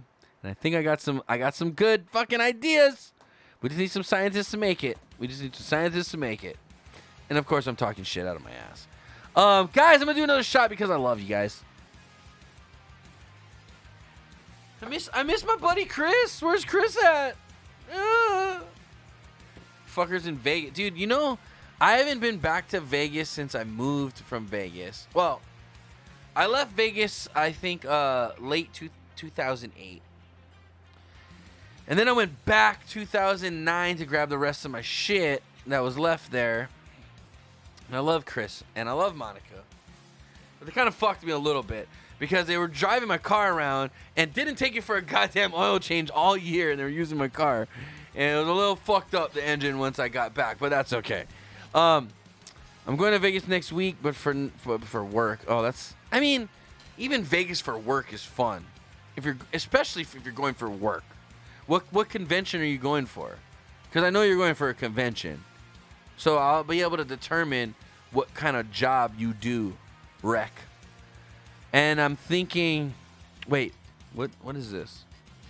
Oh, okay, it's not time for the porn convention, so you're not in gay porn.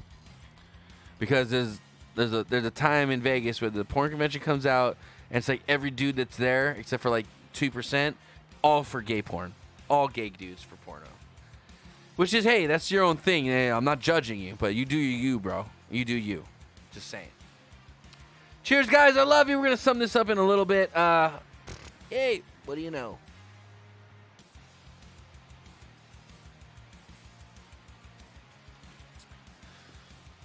I was going to go in hard on the vaccine thing tonight. But when I was thinking about it, I was like, I could just rip things, and no one's here to really, like, rebuttal it. Because me and my brother, we're kind of on the same, like, wavelength when it comes to that shit. Like, we're libertarians, conservative libertarians, I think what we'd classify ourselves as. I want as little government intervention in my life as possible. Like, don't try to tell me what I can and can't do. That's America to me. Land of the free, home of the brave. As long as you're not infringing on someone else's rights, you should be able to do whatever the fuck you want. And the government shouldn't be able to tell you, you have to do this or you have to do that. We pay for the government. We should be able to tell the government, go fuck yourself. And I hope the people that are listening right now are on the same wavelength as me.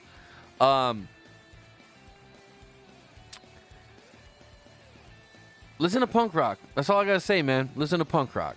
You'll wake the fuck up and see what's going on. I think, dude, that's the main problem right now. Is people don't realize, like, people don't know their history. The more you give to the government, you never get that back. The government doesn't come and just say, hey, thanks for giving us these rights like a couple years ago. But yeah, we're gonna give them back now. No, they're always gonna be like, well, we're gonna keep these because this, and this. Or we're gonna keep this because they're always gonna think of an excuse, and they're never gonna give it back, guys. What we give up, we'll never get back. And I want you guys to think about that.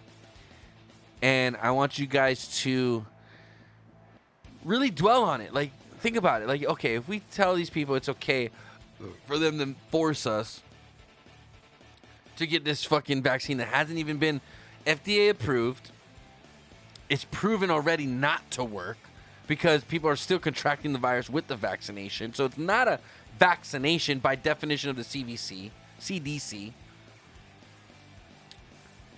Why are we being forced to do this? Something's not right. Something doesn't add up here. It doesn't make sense, okay?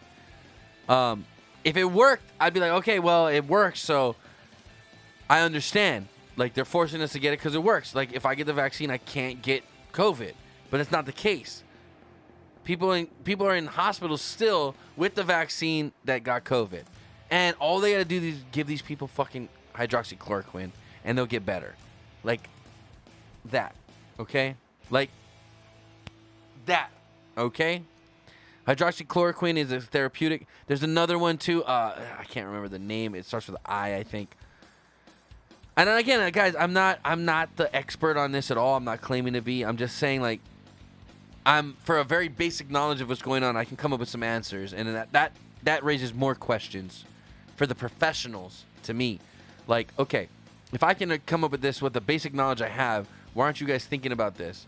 And then if it makes no sense, then tell me why it makes no sense. Well, Tony, yeah, your basic knowledge of biology doesn't make sense because of this, and this. Okay, explain it to me. Tell people why. Tell me why it doesn't make sense to go out and be healthy. Go eat better. Bring your BMI down. Why aren't we pushing this in the narrative versus everybody got to go get fucking poison in their body that hasn't been approved or FDA approved or proven to work? Just go get the shot. And no, go lose some weight. Go get some vitamin C. Go get some vitamin D. Eat healthier. Vaccinations are like condoms. Okay, what do you mean by that? They only work if you wear it? That doesn't make sense because even people wearing them are still getting COVID, my friend. Macilla808, I appreciate your tuning in, by the way. Hit that follow button. Don't be shy. You hit that follow button. I'll do another shot. But, yeah. See, condoms are at least 99.9% effective. Unless you rub it on your grip tape or your skateboard, and then maybe things might get through. But condoms are more effective than this fucking vaccine, man. And not all... See, this is the thing. Yes, there's a big anti-vax movement.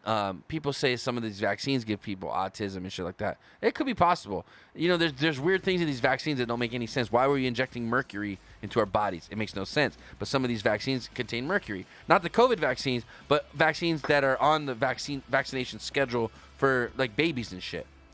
It makes no sense because they tell you don't even touch mercury. But we're injecting a little bit of mercury into you. That makes no fucking sense to me. I think they meant nobody likes them. Oh! Haha. See, this is why Kahi, I actually meant to ask Kahi to come on the show, but I totally spaced the other day. And plus, he was like rolling. He was still working, and I was like dying to breathe, and I was leaving. I was like, I meant to ask Kahi to come on the show, and I just totally I just gotta go home and shower. But don't worry, Kahi, we're gonna have you back. I've taken horse tranquilizers. Effing vax can't hurt me. So I did ketamine. Okay, worst experience of my life. I ended up in the ER. You want me to tell you about my ketamine experience? Okay. I am a party guy. Okay, I am very open to new experiences in a sense of like party favors, so to speak. I like to try things, and sometimes that goes very, very bad. Once I hit 190, Once I hit 190 on or before SAP, then maybe I'll have a few celebrate. Okay. I got 20 pounds to go. Oh, so you're trying to drop some more weight. Okay. I got you, bro. We won't drink until you hit that 190. I got you. So, going back to, like, Tony's life up to now, okay? We're going up to Tony. Was browsing Twitch, clicked on the ASMR, and all these girls licking ears. Weird shit. Yeah, it's very weird. Raph, welcome back to a normal stream. So, going back to Tony's, like, younger days, I was a very open-minded individual. I did a lot of drugs. Not a lot of drugs, but I tried everything for the most part. There's a couple things I was scared of. LSD, never did acid, never did meth. That's where I drew the line. Never smoked crack. Well, wait, let me think about that. I might have smoked a little crack, like that was sprinkled on weed, but never like just smoked crack, okay? Never did that. Never smoked meth, never did acid. Always was scared of acid. Always was terrified of meth because I seen what happens to people when they do it. Like, teeth just fall out and, like, they become, like, crazy people. Dude, oh, my God. I have a crazy story. So, one day we're smoking. Me and Chris, we're potheads, all right, in college. We smoked a lot of weed. And then we had a friend who we knew from elementary school, who moved to Vegas way before us and was like in the Vegas lifestyle, but could hook us up with weed when we couldn't get from our normal guy. And then she one day called us up. She was like, "Hey, Tony, Chris, I want to come by your house and smoke." And we're like, "Yeah, come by and smoke. We'll smoke with you." Thinking weed.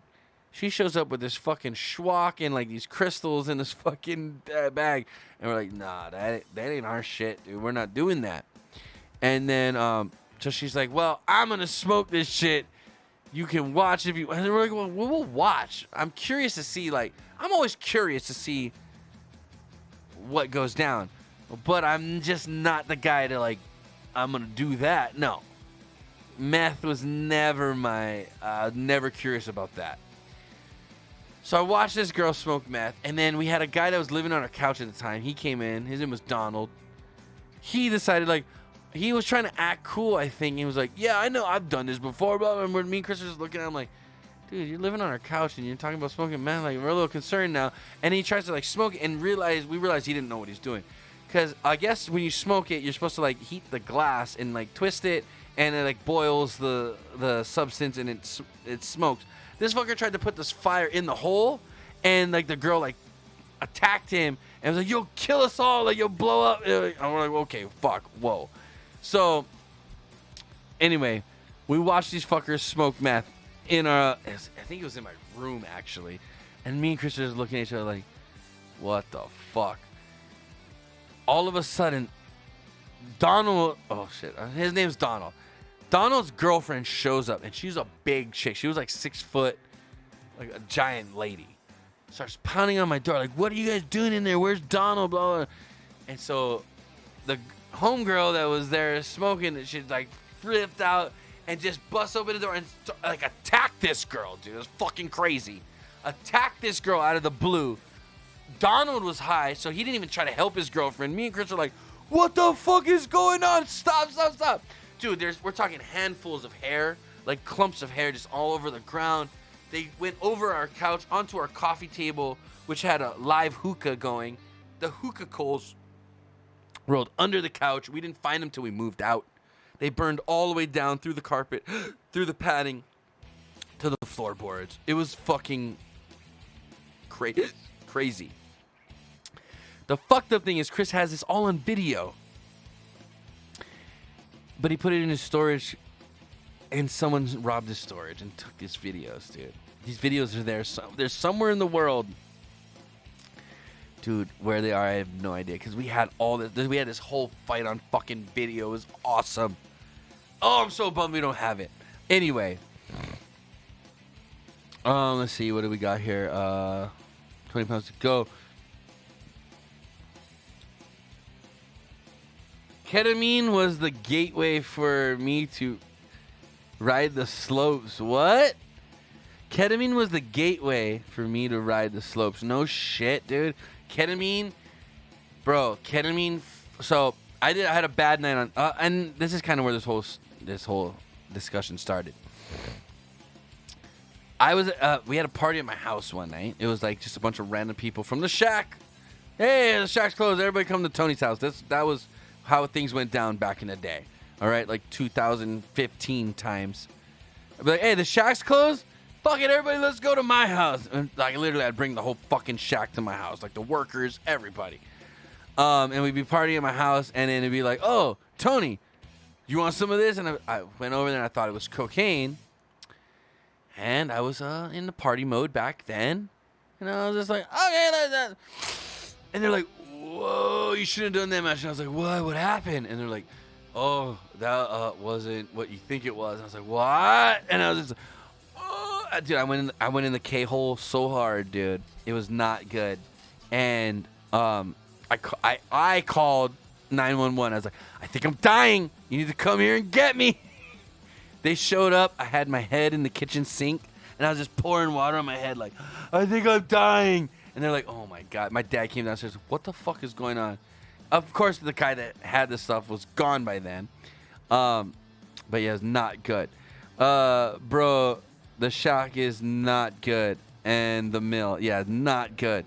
Those were the worst days. That's when I got introduced. Yeah. So, yeah. I was hanging out at the shack. When I first moved back, there was no. Thank God for this awesome bar now called Taps and Apps. This high class bar in Mililani I go to. But before Taps and Apps, dude, it was the shack or the mill. And dude, they were the worst places for humans in general. The worst humans would be around in those areas. And it was very sad and very, very, very, very scary. Very, very bad time of my life. Well, I wouldn't say bad. It was a fun time, but not the best decision-making time of my life. Yeah. Seriously, the shack is the ghetto. It is. It was very ghetto. Dude, I remember one time I was at a shack, and this was like a high-end, like they had like a big night one night, and I'm sitting at a table, and I saw like 12 baby mice run across like the walkway, and people were just crushing them, like just crushing these fucking little baby mice. And the worst part about it was this girl stepped on this baby mouse, and it like bubbled over her foot and popped. So she stepped on it so hard, it bubbled over her sandal and popped on her foot. And it was like baby mouse guts and brains and bloods and guts all over her foot. She didn't even notice it. She just was walking around all night. And I saw this happen. I'm like, what the fuck? I was like, I gotta go home. I was like, fuck this place. I don't know where I'd be if I didn't move. Nothing comes from there. We had to stop. Good thing I moved from Mills. So, oh shit, you lived in Mililani? Wait, Kahi, how did I never ever meet you before jiu-jitsu? If you lived in Mililani and went to the shack all the time, how did I never meet you before? That's crazy. Because I was there like every other night at the shack when I first moved back. So I moved back 2009. From 2009 to like 2015, I was pretty much at the shack like every other night. There's no way I didn't meet you before. That's crazy. And just don't remember it? That's nuts, dude. No, I would have remembered you, bro. I would have remembered you. Dude, I was there every other night, dude. Every other night. Because that's all I did. I went to work, went and drank, tried to meet girls and hook up. That's all I did. Thank God I was out of that life. And I met Baby Cakes. Thank God for Baby Cakes. I grew up in Mills and grad 08, bro. I grew up in... No shit. You grad 08, so I grad 03. So I'm 5 years older than you. That's why I didn't know who you were.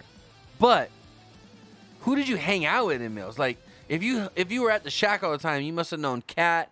You must have known, like, all the homies, dude.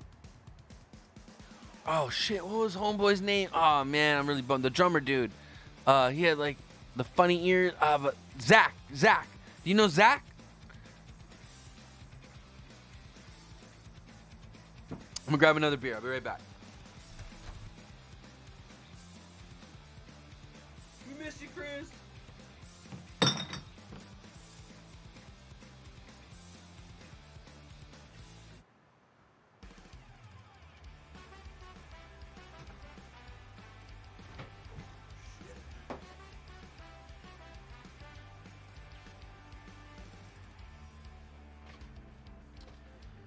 I was in the business of things. Oh, bro, you know the scene. Oh, I said low key. Oh, you were in the business of things. Okay.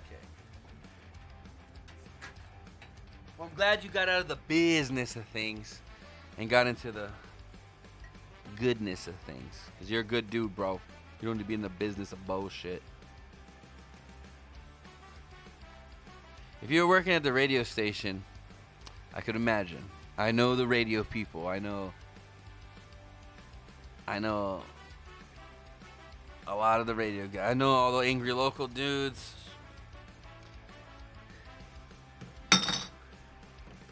So I don't put anyone on blast, man. They're all good dudes. Everyone's just trying to get by, you know.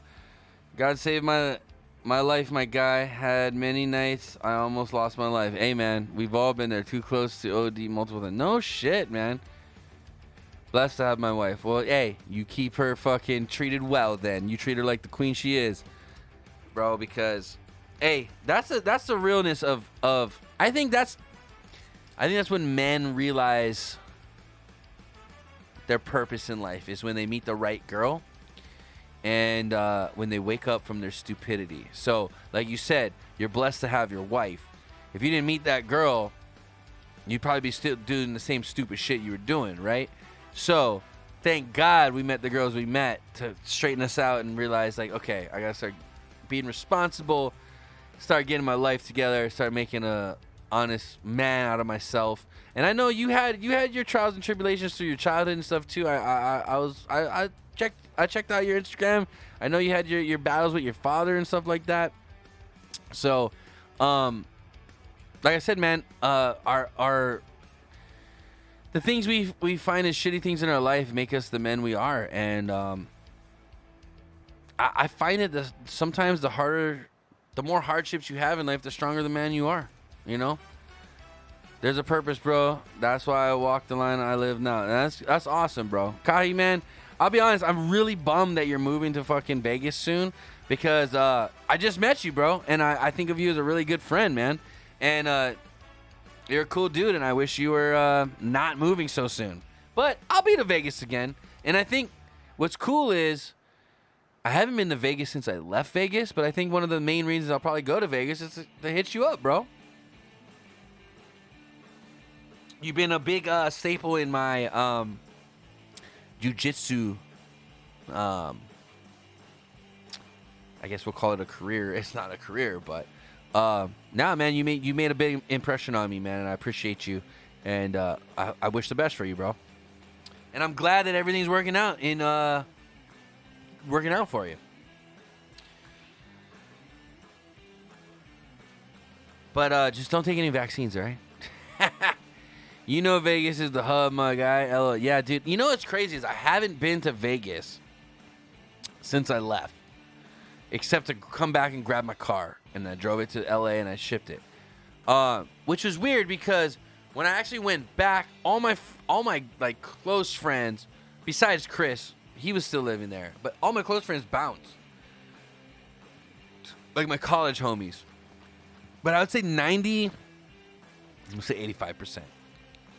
80% of them. 80% of them has found their way back to Vegas to work because we all majored in like hospitality administration. And bro, if you ever there and you want to like get hooked up with a job, let me know. I got the connects, bro. I'll make sure that you're taken care of. My friend who moved to Vegas, see their family more up there compared to when they lived here. They only live down the road. That speaks volumes. That's awesome, man. Yeah, so that's kind of crazy. Like, if you live down the street from your family in Hawaii, you should go see them at least once a day. But if you're living in Vegas and you're seeing your family more often, then your family likes to gamble. That's what it is, all right? Your family likes to fucking play the slots, okay? And that's cool, too, man, because that's what makes the world go around, right? Asian, Hawaii culture, we love to fucking gamble. I don't know what it is, man. It just is what it is. But we're lucky people. That's what it is. We're very lucky people, and we think that luck of living in paradise is going to extend to the 9th island, and we're going to hit the jackpots. And you know what's funny? I will be honest. I think if you actually looked at the stats, I would say Hawaii people hit jackpots on slot machines a lot more than other states. Like, look, maybe I'm wrong, but I remember being in Vegas, and I remember hearing all the time, like, a Hawaii resident hits the jackpot at the Golden Nugget. Hawaii resident, I remember, do the research, and maybe I'm wrong, but I think Hawaii people hit more jackpots than most states in general. So I'm just saying, we got a little luck on our side. So, and Kai, when you move up there, bro, I'm gonna hook you up. I'm gonna get you in contact with Brad Tavares. I don't give a fuck if he bitches about it. I'm saying, yo, hook my boy. If he wants to come and train with you guys, you can go train with some fucking warriors, bro. But if you just want to have like something mellow, then you got your other jiu-jitsu places to go. After multiple trips, math is math, and I will prevail. House always wins. Yeah, yeah. House always wins. That's why Vegas is Vegas. It's skewed, man. They're cheating. I'm just telling you, it's true. You may not see it. Here's the thing. when things went from actual slot machines to video slot machines, dude, Vegas was like, fuck yeah, because they can't see shit. You can't see how many times a video fucking thing rotates. How are you gonna count that? You can't do shit. You're fucked. Vegas is always gonna win. If you hit something big, get the fuck out of there. Go buy something nice and put that in something solid that the fucking casino can't take away. Go buy a house. Go buy a fucking car. Go buy a fucking jet ski. Go put that money in something solid that cannot be taken away. Don't ever go and gamble it back at the casino because you'll never win it back. Dude, the casino is a casino because it's a casino, if that makes sense. Okay? I've seen it a million times, bro. A billion times. It never fucking fails. The casino always wins. So when you whack that fucking big win, go fucking splurge it, man. Go splurge it. All right, we're losing viewers quick, guys. I'm hoping it's not because of me. It probably is. Who else is here? I was gonna go hard on the fucking the vax thing tonight, but it's just not the same without Chris arguing with me. You know, it's just not the same. Like I want to argue with Chris, and he's just not here. He's not here. Very upsetting. Okay, who do we got in here? We got Baby Cakes. We got Raph. We got Academy Impossible. Commander Root. Something bot. Daily Investing. Oh, that's my boy Kai. Extra more. Sad girl. Why, girl? Why are you so sad? Don't be sad, girl. Life is a happy thing if we make it a happy thing. Anybody can think, guys. Here's what I try to tell people all the time. I'm a pretty positive person. And it's not that I don't have fucking shitty things happen to me in my life. Shitty things happen all the time. You gotta try to just be as positive as you can. Because life's too short, man. Like, why do you want to... If something bad happened to you in a day, you can be bummed out about it. Like, fuck, that shit sucks. It does. But why go be mean to, like... Let's say you go, like, order some food and you're mean to the server, whatever. Like, why pass that negativity on? Like, dead it with you. Dead that negativity. And create your positivity. Okay, I'm drunk. I just realized I'm drunk because I'm just spewing out fucking crazy nonsense. I realize I'm drunk right now. But it's true.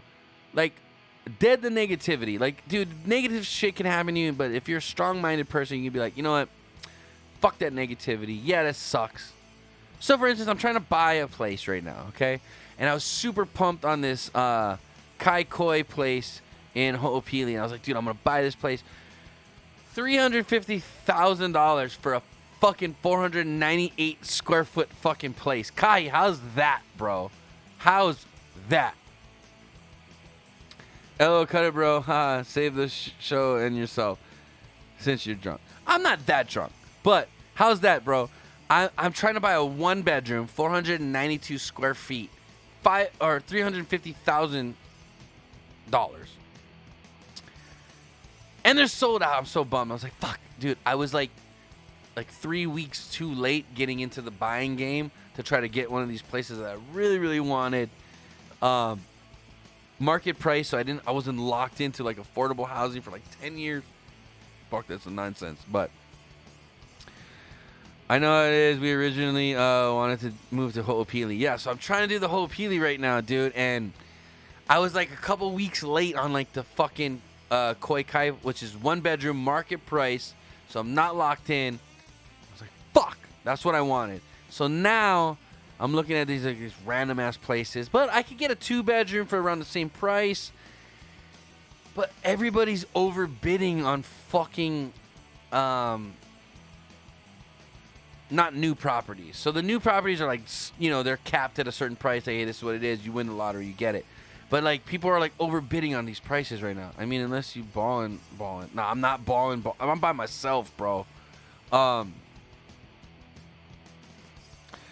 Dude, if I could buy, I gotta buy. Here's the thing, Kahi. I have to live here. I I can't live on the mainland and run my family company that's here at the same time. I gotta live here. And I got a good thing, but it's not good enough to buy actual fucking like single family home. Like I gotta buy a fucking studio or a fucking 1 bedroom to start out with and build my equity. You know what I mean? Gonna wait till the market stabilizes, probably the time we move back. Oh, so you are planning to move back. That's cool. So yeah, that's the thing. If I could live in Vegas and run my fucking company, that'd be great. But I'm literally fucking. I can't do that. This is it. Yeah, different stages in life. You're experiencing living away from the rock. You've experienced living away from rock. I want to experience that to grow. So yeah, I will admit, dude, living away from home, I learned a lot, dude. I learned a lot.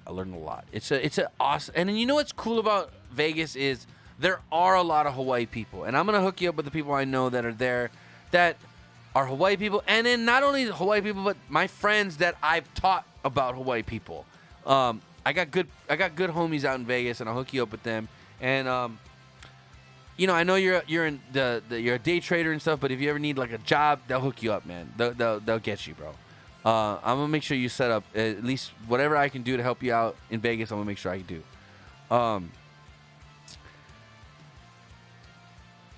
But yeah, man, it's kind of ridiculous that I'm looking to buy a 1 bedroom, 492 square foot apartment for $350,000 market price when I could go buy like a 5 bedroom house in Vegas probably for that, right? Just plus my wife is down. Yeah, dude, that is awesome, actually.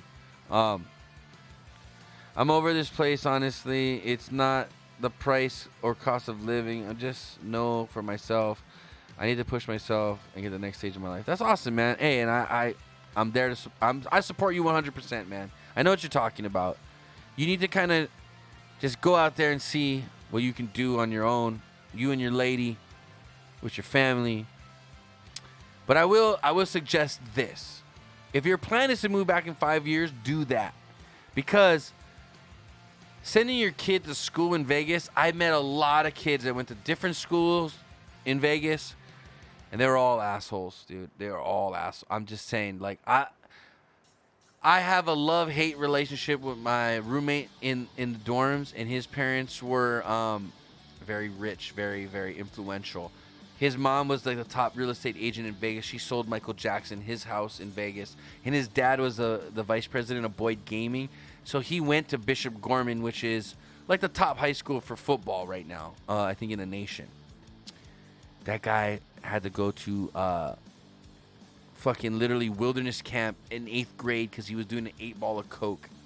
In 8th grade, every day. He was doing an 8-ball of cocaine in 8th grade on a daily basis. Who has the money to do an 8-ball of cocaine in the 8th grade? That's the shit that fucking baffles my. That's what I asked him. I was like, dude, how much was an 8-ball? Well, it was like $250. I was like, you're in 8th grade and you had $250 a week? Like, a day? What the fuck? It's crazy, dude. So, Vegas is a crazy place to raise a family. I would just say, you better go somewhere else. Just don't be in Vegas to raise your family, man.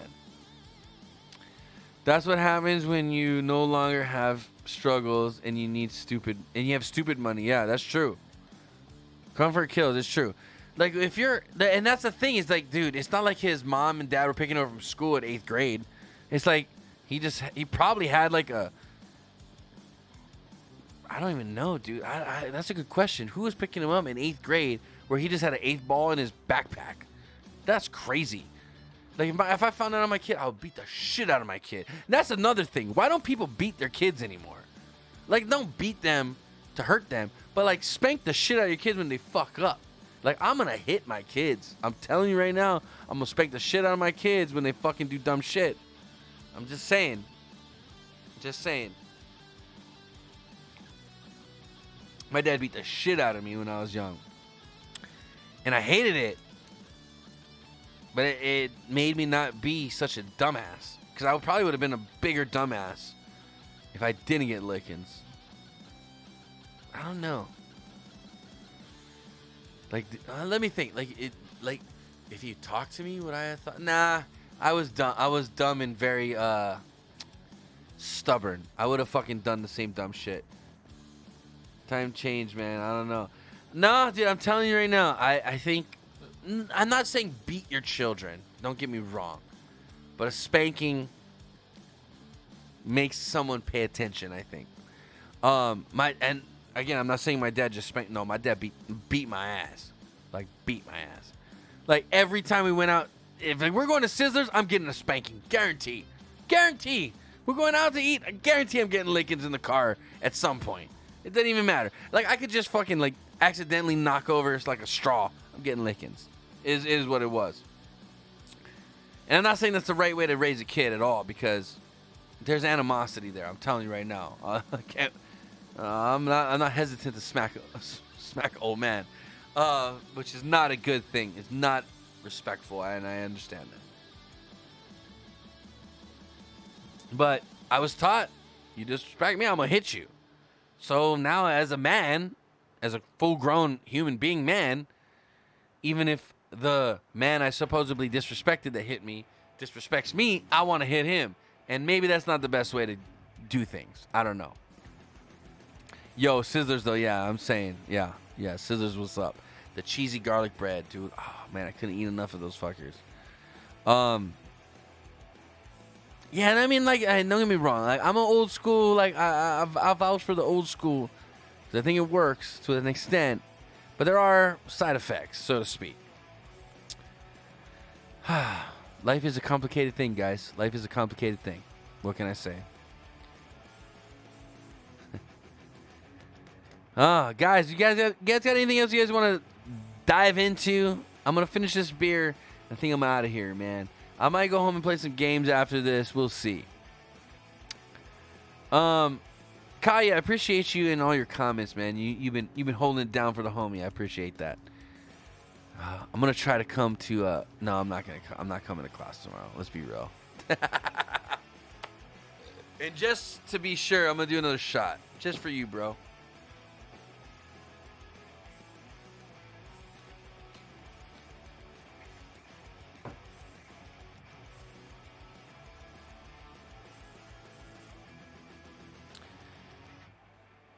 Troyzilla already bounced out, I'm guessing. That's alright, though. Drink water, eat and rest, and you can show up. I mean, I could, but I'm just telling you right now, it's not. I'm not going to be on. First of all, my A game is not good anyway. And even if I'm on my A game, you're going to kick my ass. I'm not going to be on my A game after this. So I don't feel like getting my ass handed to me extra, because I'm already intoxicated. But I do feel I'm making slow progress. What do you think? You're about to get over the next hump. Oh, really? You think I'm getting there? Like, what do you honestly? I'm telling you, bro. So, do you think I'm getting?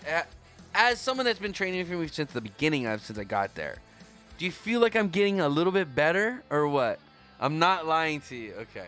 I appreciate that, Kai, man. You're making me feel like I'm proud now. I'm like, I'm getting better. I wouldn't be pushing you this much. I know it. Okay, man. I appreciate that. I appreciate that, dude. Trust me, man. I'm very bummed that you're leaving. Like, I really value training with you, man. I really do.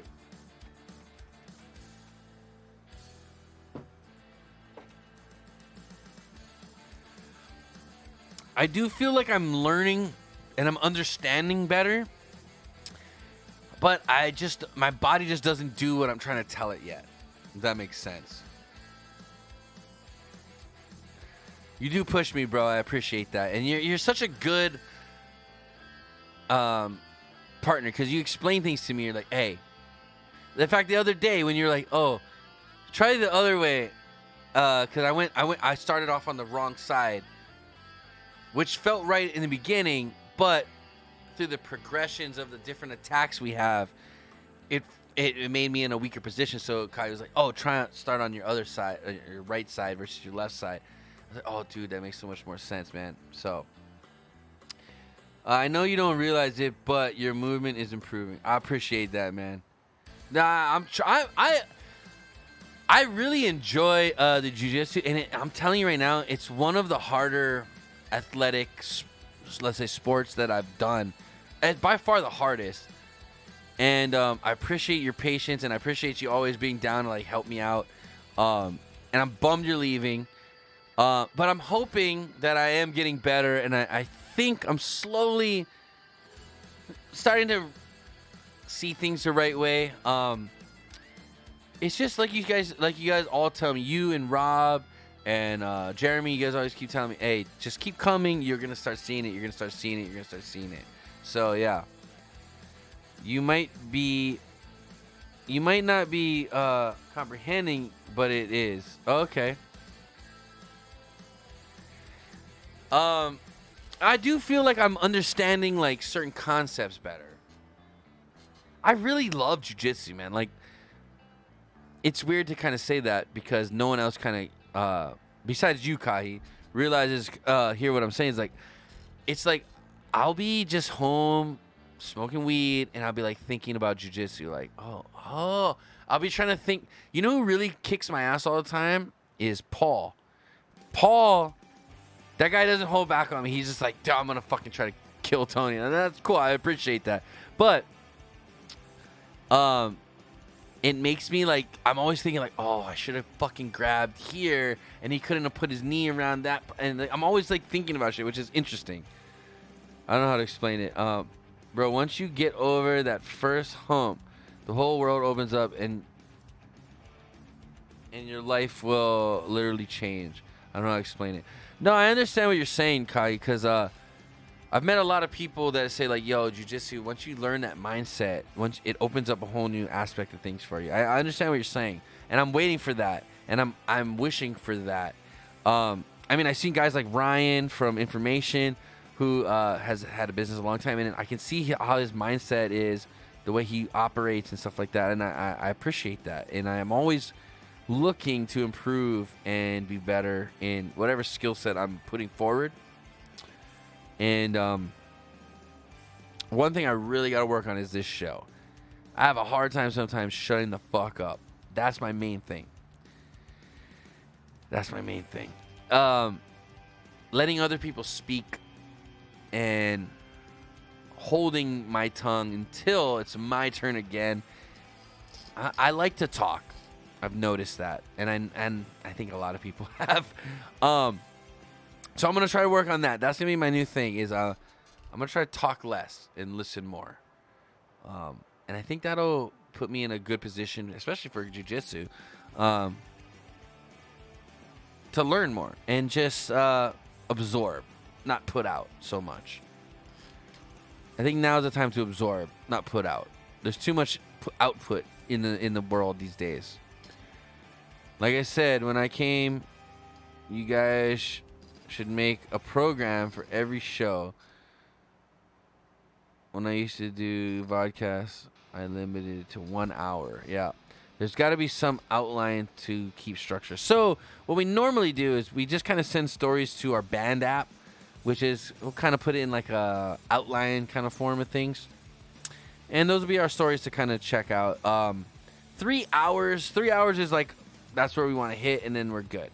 So I'm already going on 325, which is awesome because nothing crashed right now, and I didn't run into an admin mode, so that's good.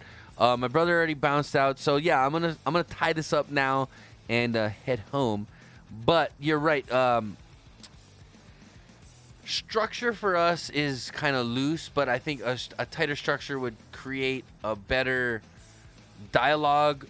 Not so much where we're fighting so much, but we know we have a certain time limit, and we kind of got to get our ideas out.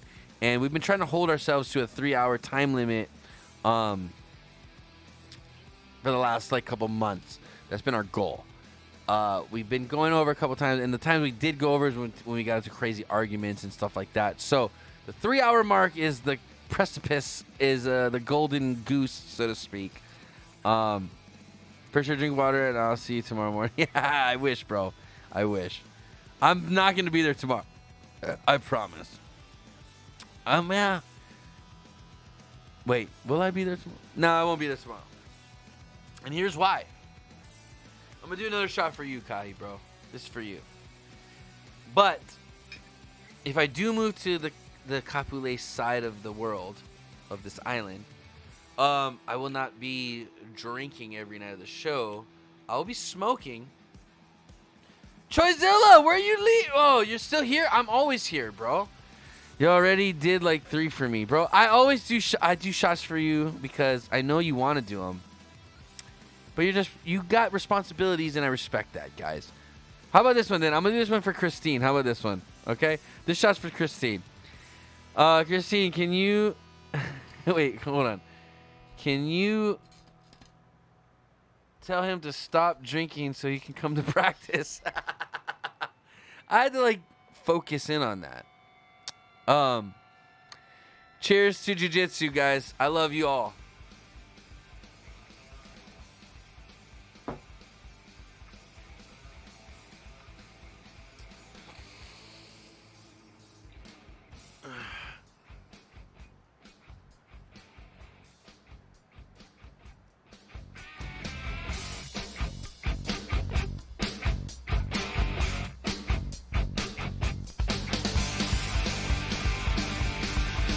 Dude, what happened to good punk rock, man?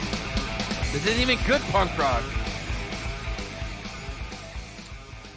Here's what really upset me. Okay, guys, I'm gonna go off on a real quick tangent and then I'm gonna close the show. Okay, I watched Hulu, last weekend, and they had Lollapalooza. Okay, I went to Lollapalooza in 2008, I want to say, when Rage Against the Machine had their comeback. Right? I did everything I could, dude. I am, first of all, cheers, Sonny. Come over and drink with us. Where are you guys at? Where are you guys drinking? After my wife gives birth and my weight cold. Okay. My house in Mililani. Okay. I don't know where your house in Mililani is, Choizola. But, okay. Fuck, what was I talking about? Son of a bitch, I forgot now. Son of a bitch, what was I talking about? Wait, hold on. I'll go up in the chat. Okay, I totally forgot what I was talking about. What the fuck was I talking about, guys? Remind me. I've drank too much tonight. This is it. Damn it! I was off on something and I totally fucking spaced. Oh, Lollapalooza. Okay, yes. Okay, Lollapalooza, guys. You're gonna go. And on a 10. Okay, so Lollapalooza. Okay. Here's what pisses me off about this whole fucking coronavirus bullshit, okay? Lollapalooza, Chicago. Mayor Lightfoot, a.k.a. Beetlejuice, depending on who you're talking to. Okay? Lollapalooza was allowed. No mask required. We're talking hundreds of thousands of people, dude, showing up shoulder to shoulder, sitting on each other's laps, closeness, okay? I'm going to look this up right now. Hold on. Lollapalooza.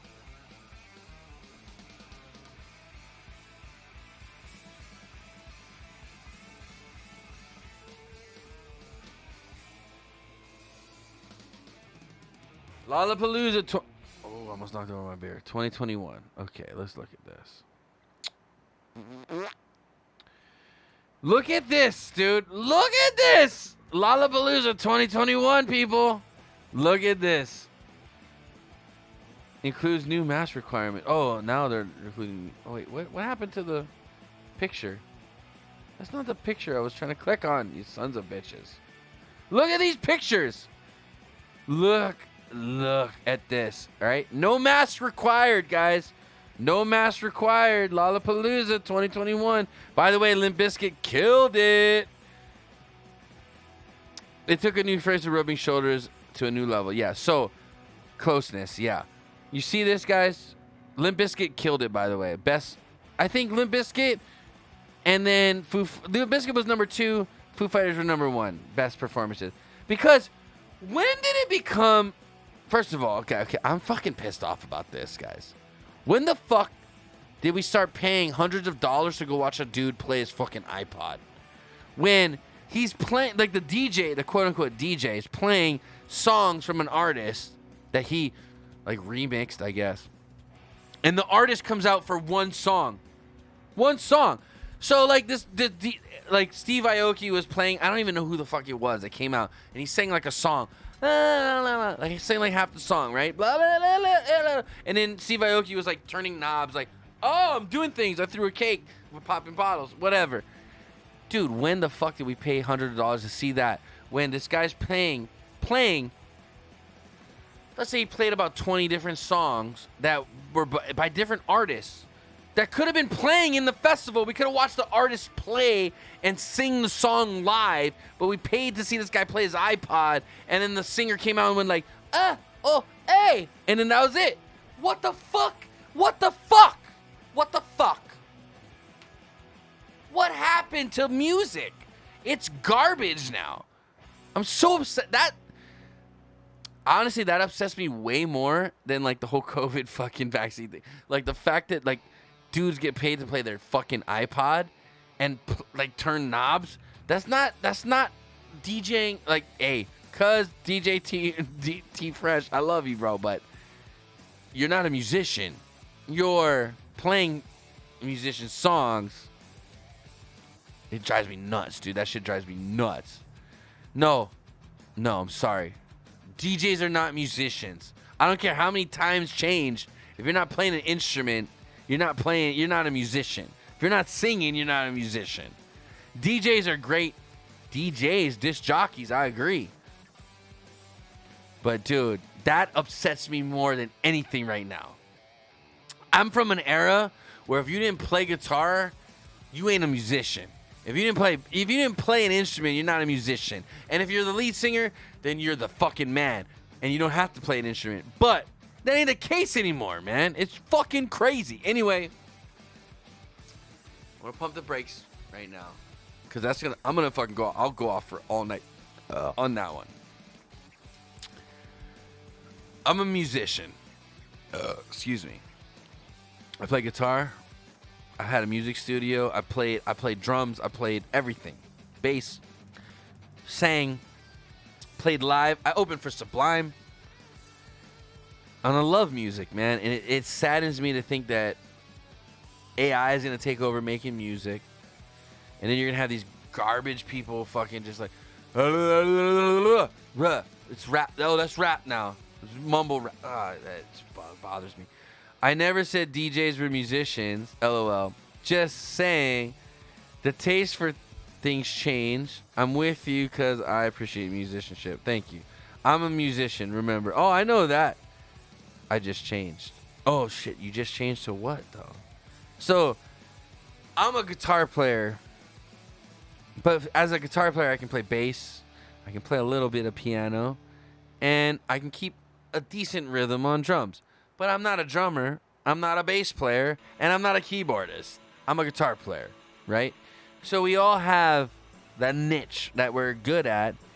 It's about learning how to deal. See, that's what I love about music. You can be an amazing musician, but you need other people. You can't do it all by yourself. And that's why I think music is an amazing aspect of life that teaches people, regardless of political views, regardless of fucking all the bullshit in the world, let's come together for something awesome. Let's come together for something unique and like let's make music. That, to me, is some of the most beautiful thing. Is one of the most beautiful things in the world. Is let's be real. You can have people, let's say they don't even know each other's ethnicities, right? And they come together and make beautiful music. And then after they realize, that person's Palestinian, that person's Israeli, that person's Buddhist, that person's fucking Taoist, that person's Catholic, that person's Christian. And then they realize, like, okay, well, none of that even mattered because we just made beautiful music. And I think music is going to be something that is one of the only things that you will unite people in the end. Regardless of creed, regardless of religion, regardless of fucking belief, whatever you want to say. The majority... What is that? / new generation don't appreciate the same things we do. That's what I mean by change it. Okay, yeah, I understand what you're saying. Yeah, and that's you know what, I honestly I believe that's the problem of our generation. We didn't teach the new generation what they should be realizing what's good. You know? My cousin's old band, All Natural. No shit! I love All Natural. Showed great musicianship. I know All Natural, dude. All Natural, dude. Who's your cousin in that band? Because I'm trying to think. I know that band. All Natural is, I think I know those people, dude. All Natural. You're talking about... If you're talking All Natural from Mililani, I know All Natural from Mililani. You're talking BJ. You're talking,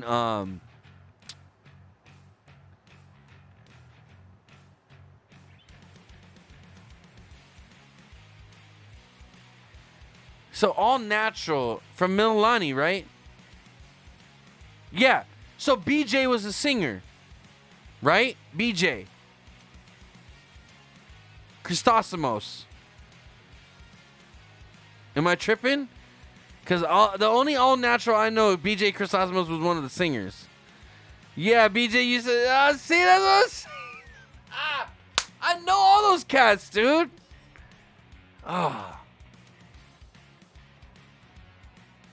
Yes, dude. I know all these cats, dude.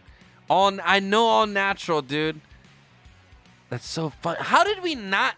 Kai, how did we not run into each other before jiu-jitsu? That's crazy. That's crazy to me. That's crazy to me. Because I know all the same fucking people you're talking about right now. I used to be down in Quipapagos all the time.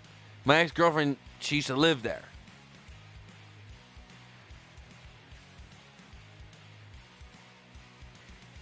Mad Tiger. No shit. Okay, Gabby and Isaac are my cousin. And Veeks Kavika used to... Okay. Yeah, dude. So, they all live in that gulch down by, like... What is that? Costco side area, right?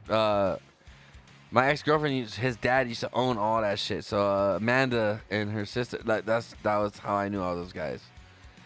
They used to live in the valley. Yeah, so... Again, so, no, not even in the valley. They lived in Michael Dow's valley, okay? So, he owned all those houses. And, dude, BJ and all those guys, I used to play football with all those guys in middle high school, man. That's crazy. Small world. But like I said, real music is lost, man. The last band I actually played in, we didn't even get to play a gig before it all went to shit, but... That was what? 2015, I want to say. I mean, I played for my ex-girlfriend, Ellie Mack. Nightmare. But we got to play some pretty cool gigs with that. I got to open for Sublime twice. Of course, Rebel Soldiers and all those guys we got to open for and stuff. But I made some good contacts. Really cool guys. Nice people. Regardless of the nightmare I had to go through to get there. But anyway, guys, I'm going to sign us out, man. Kai, thanks for tuning in. Thanks for talking story with me. Guys, this is Inappropriate Bar Talk. Join us next week, 5 p.m. Hawaii time. We're going to have a regular scheduled show. Until next time, guys, I love you. Chris loves you. My brother loves you. Kai loves you. It's all love here, guys. Fuck, man. It's time to roll out. Until next time, guys. Peace. Aloha.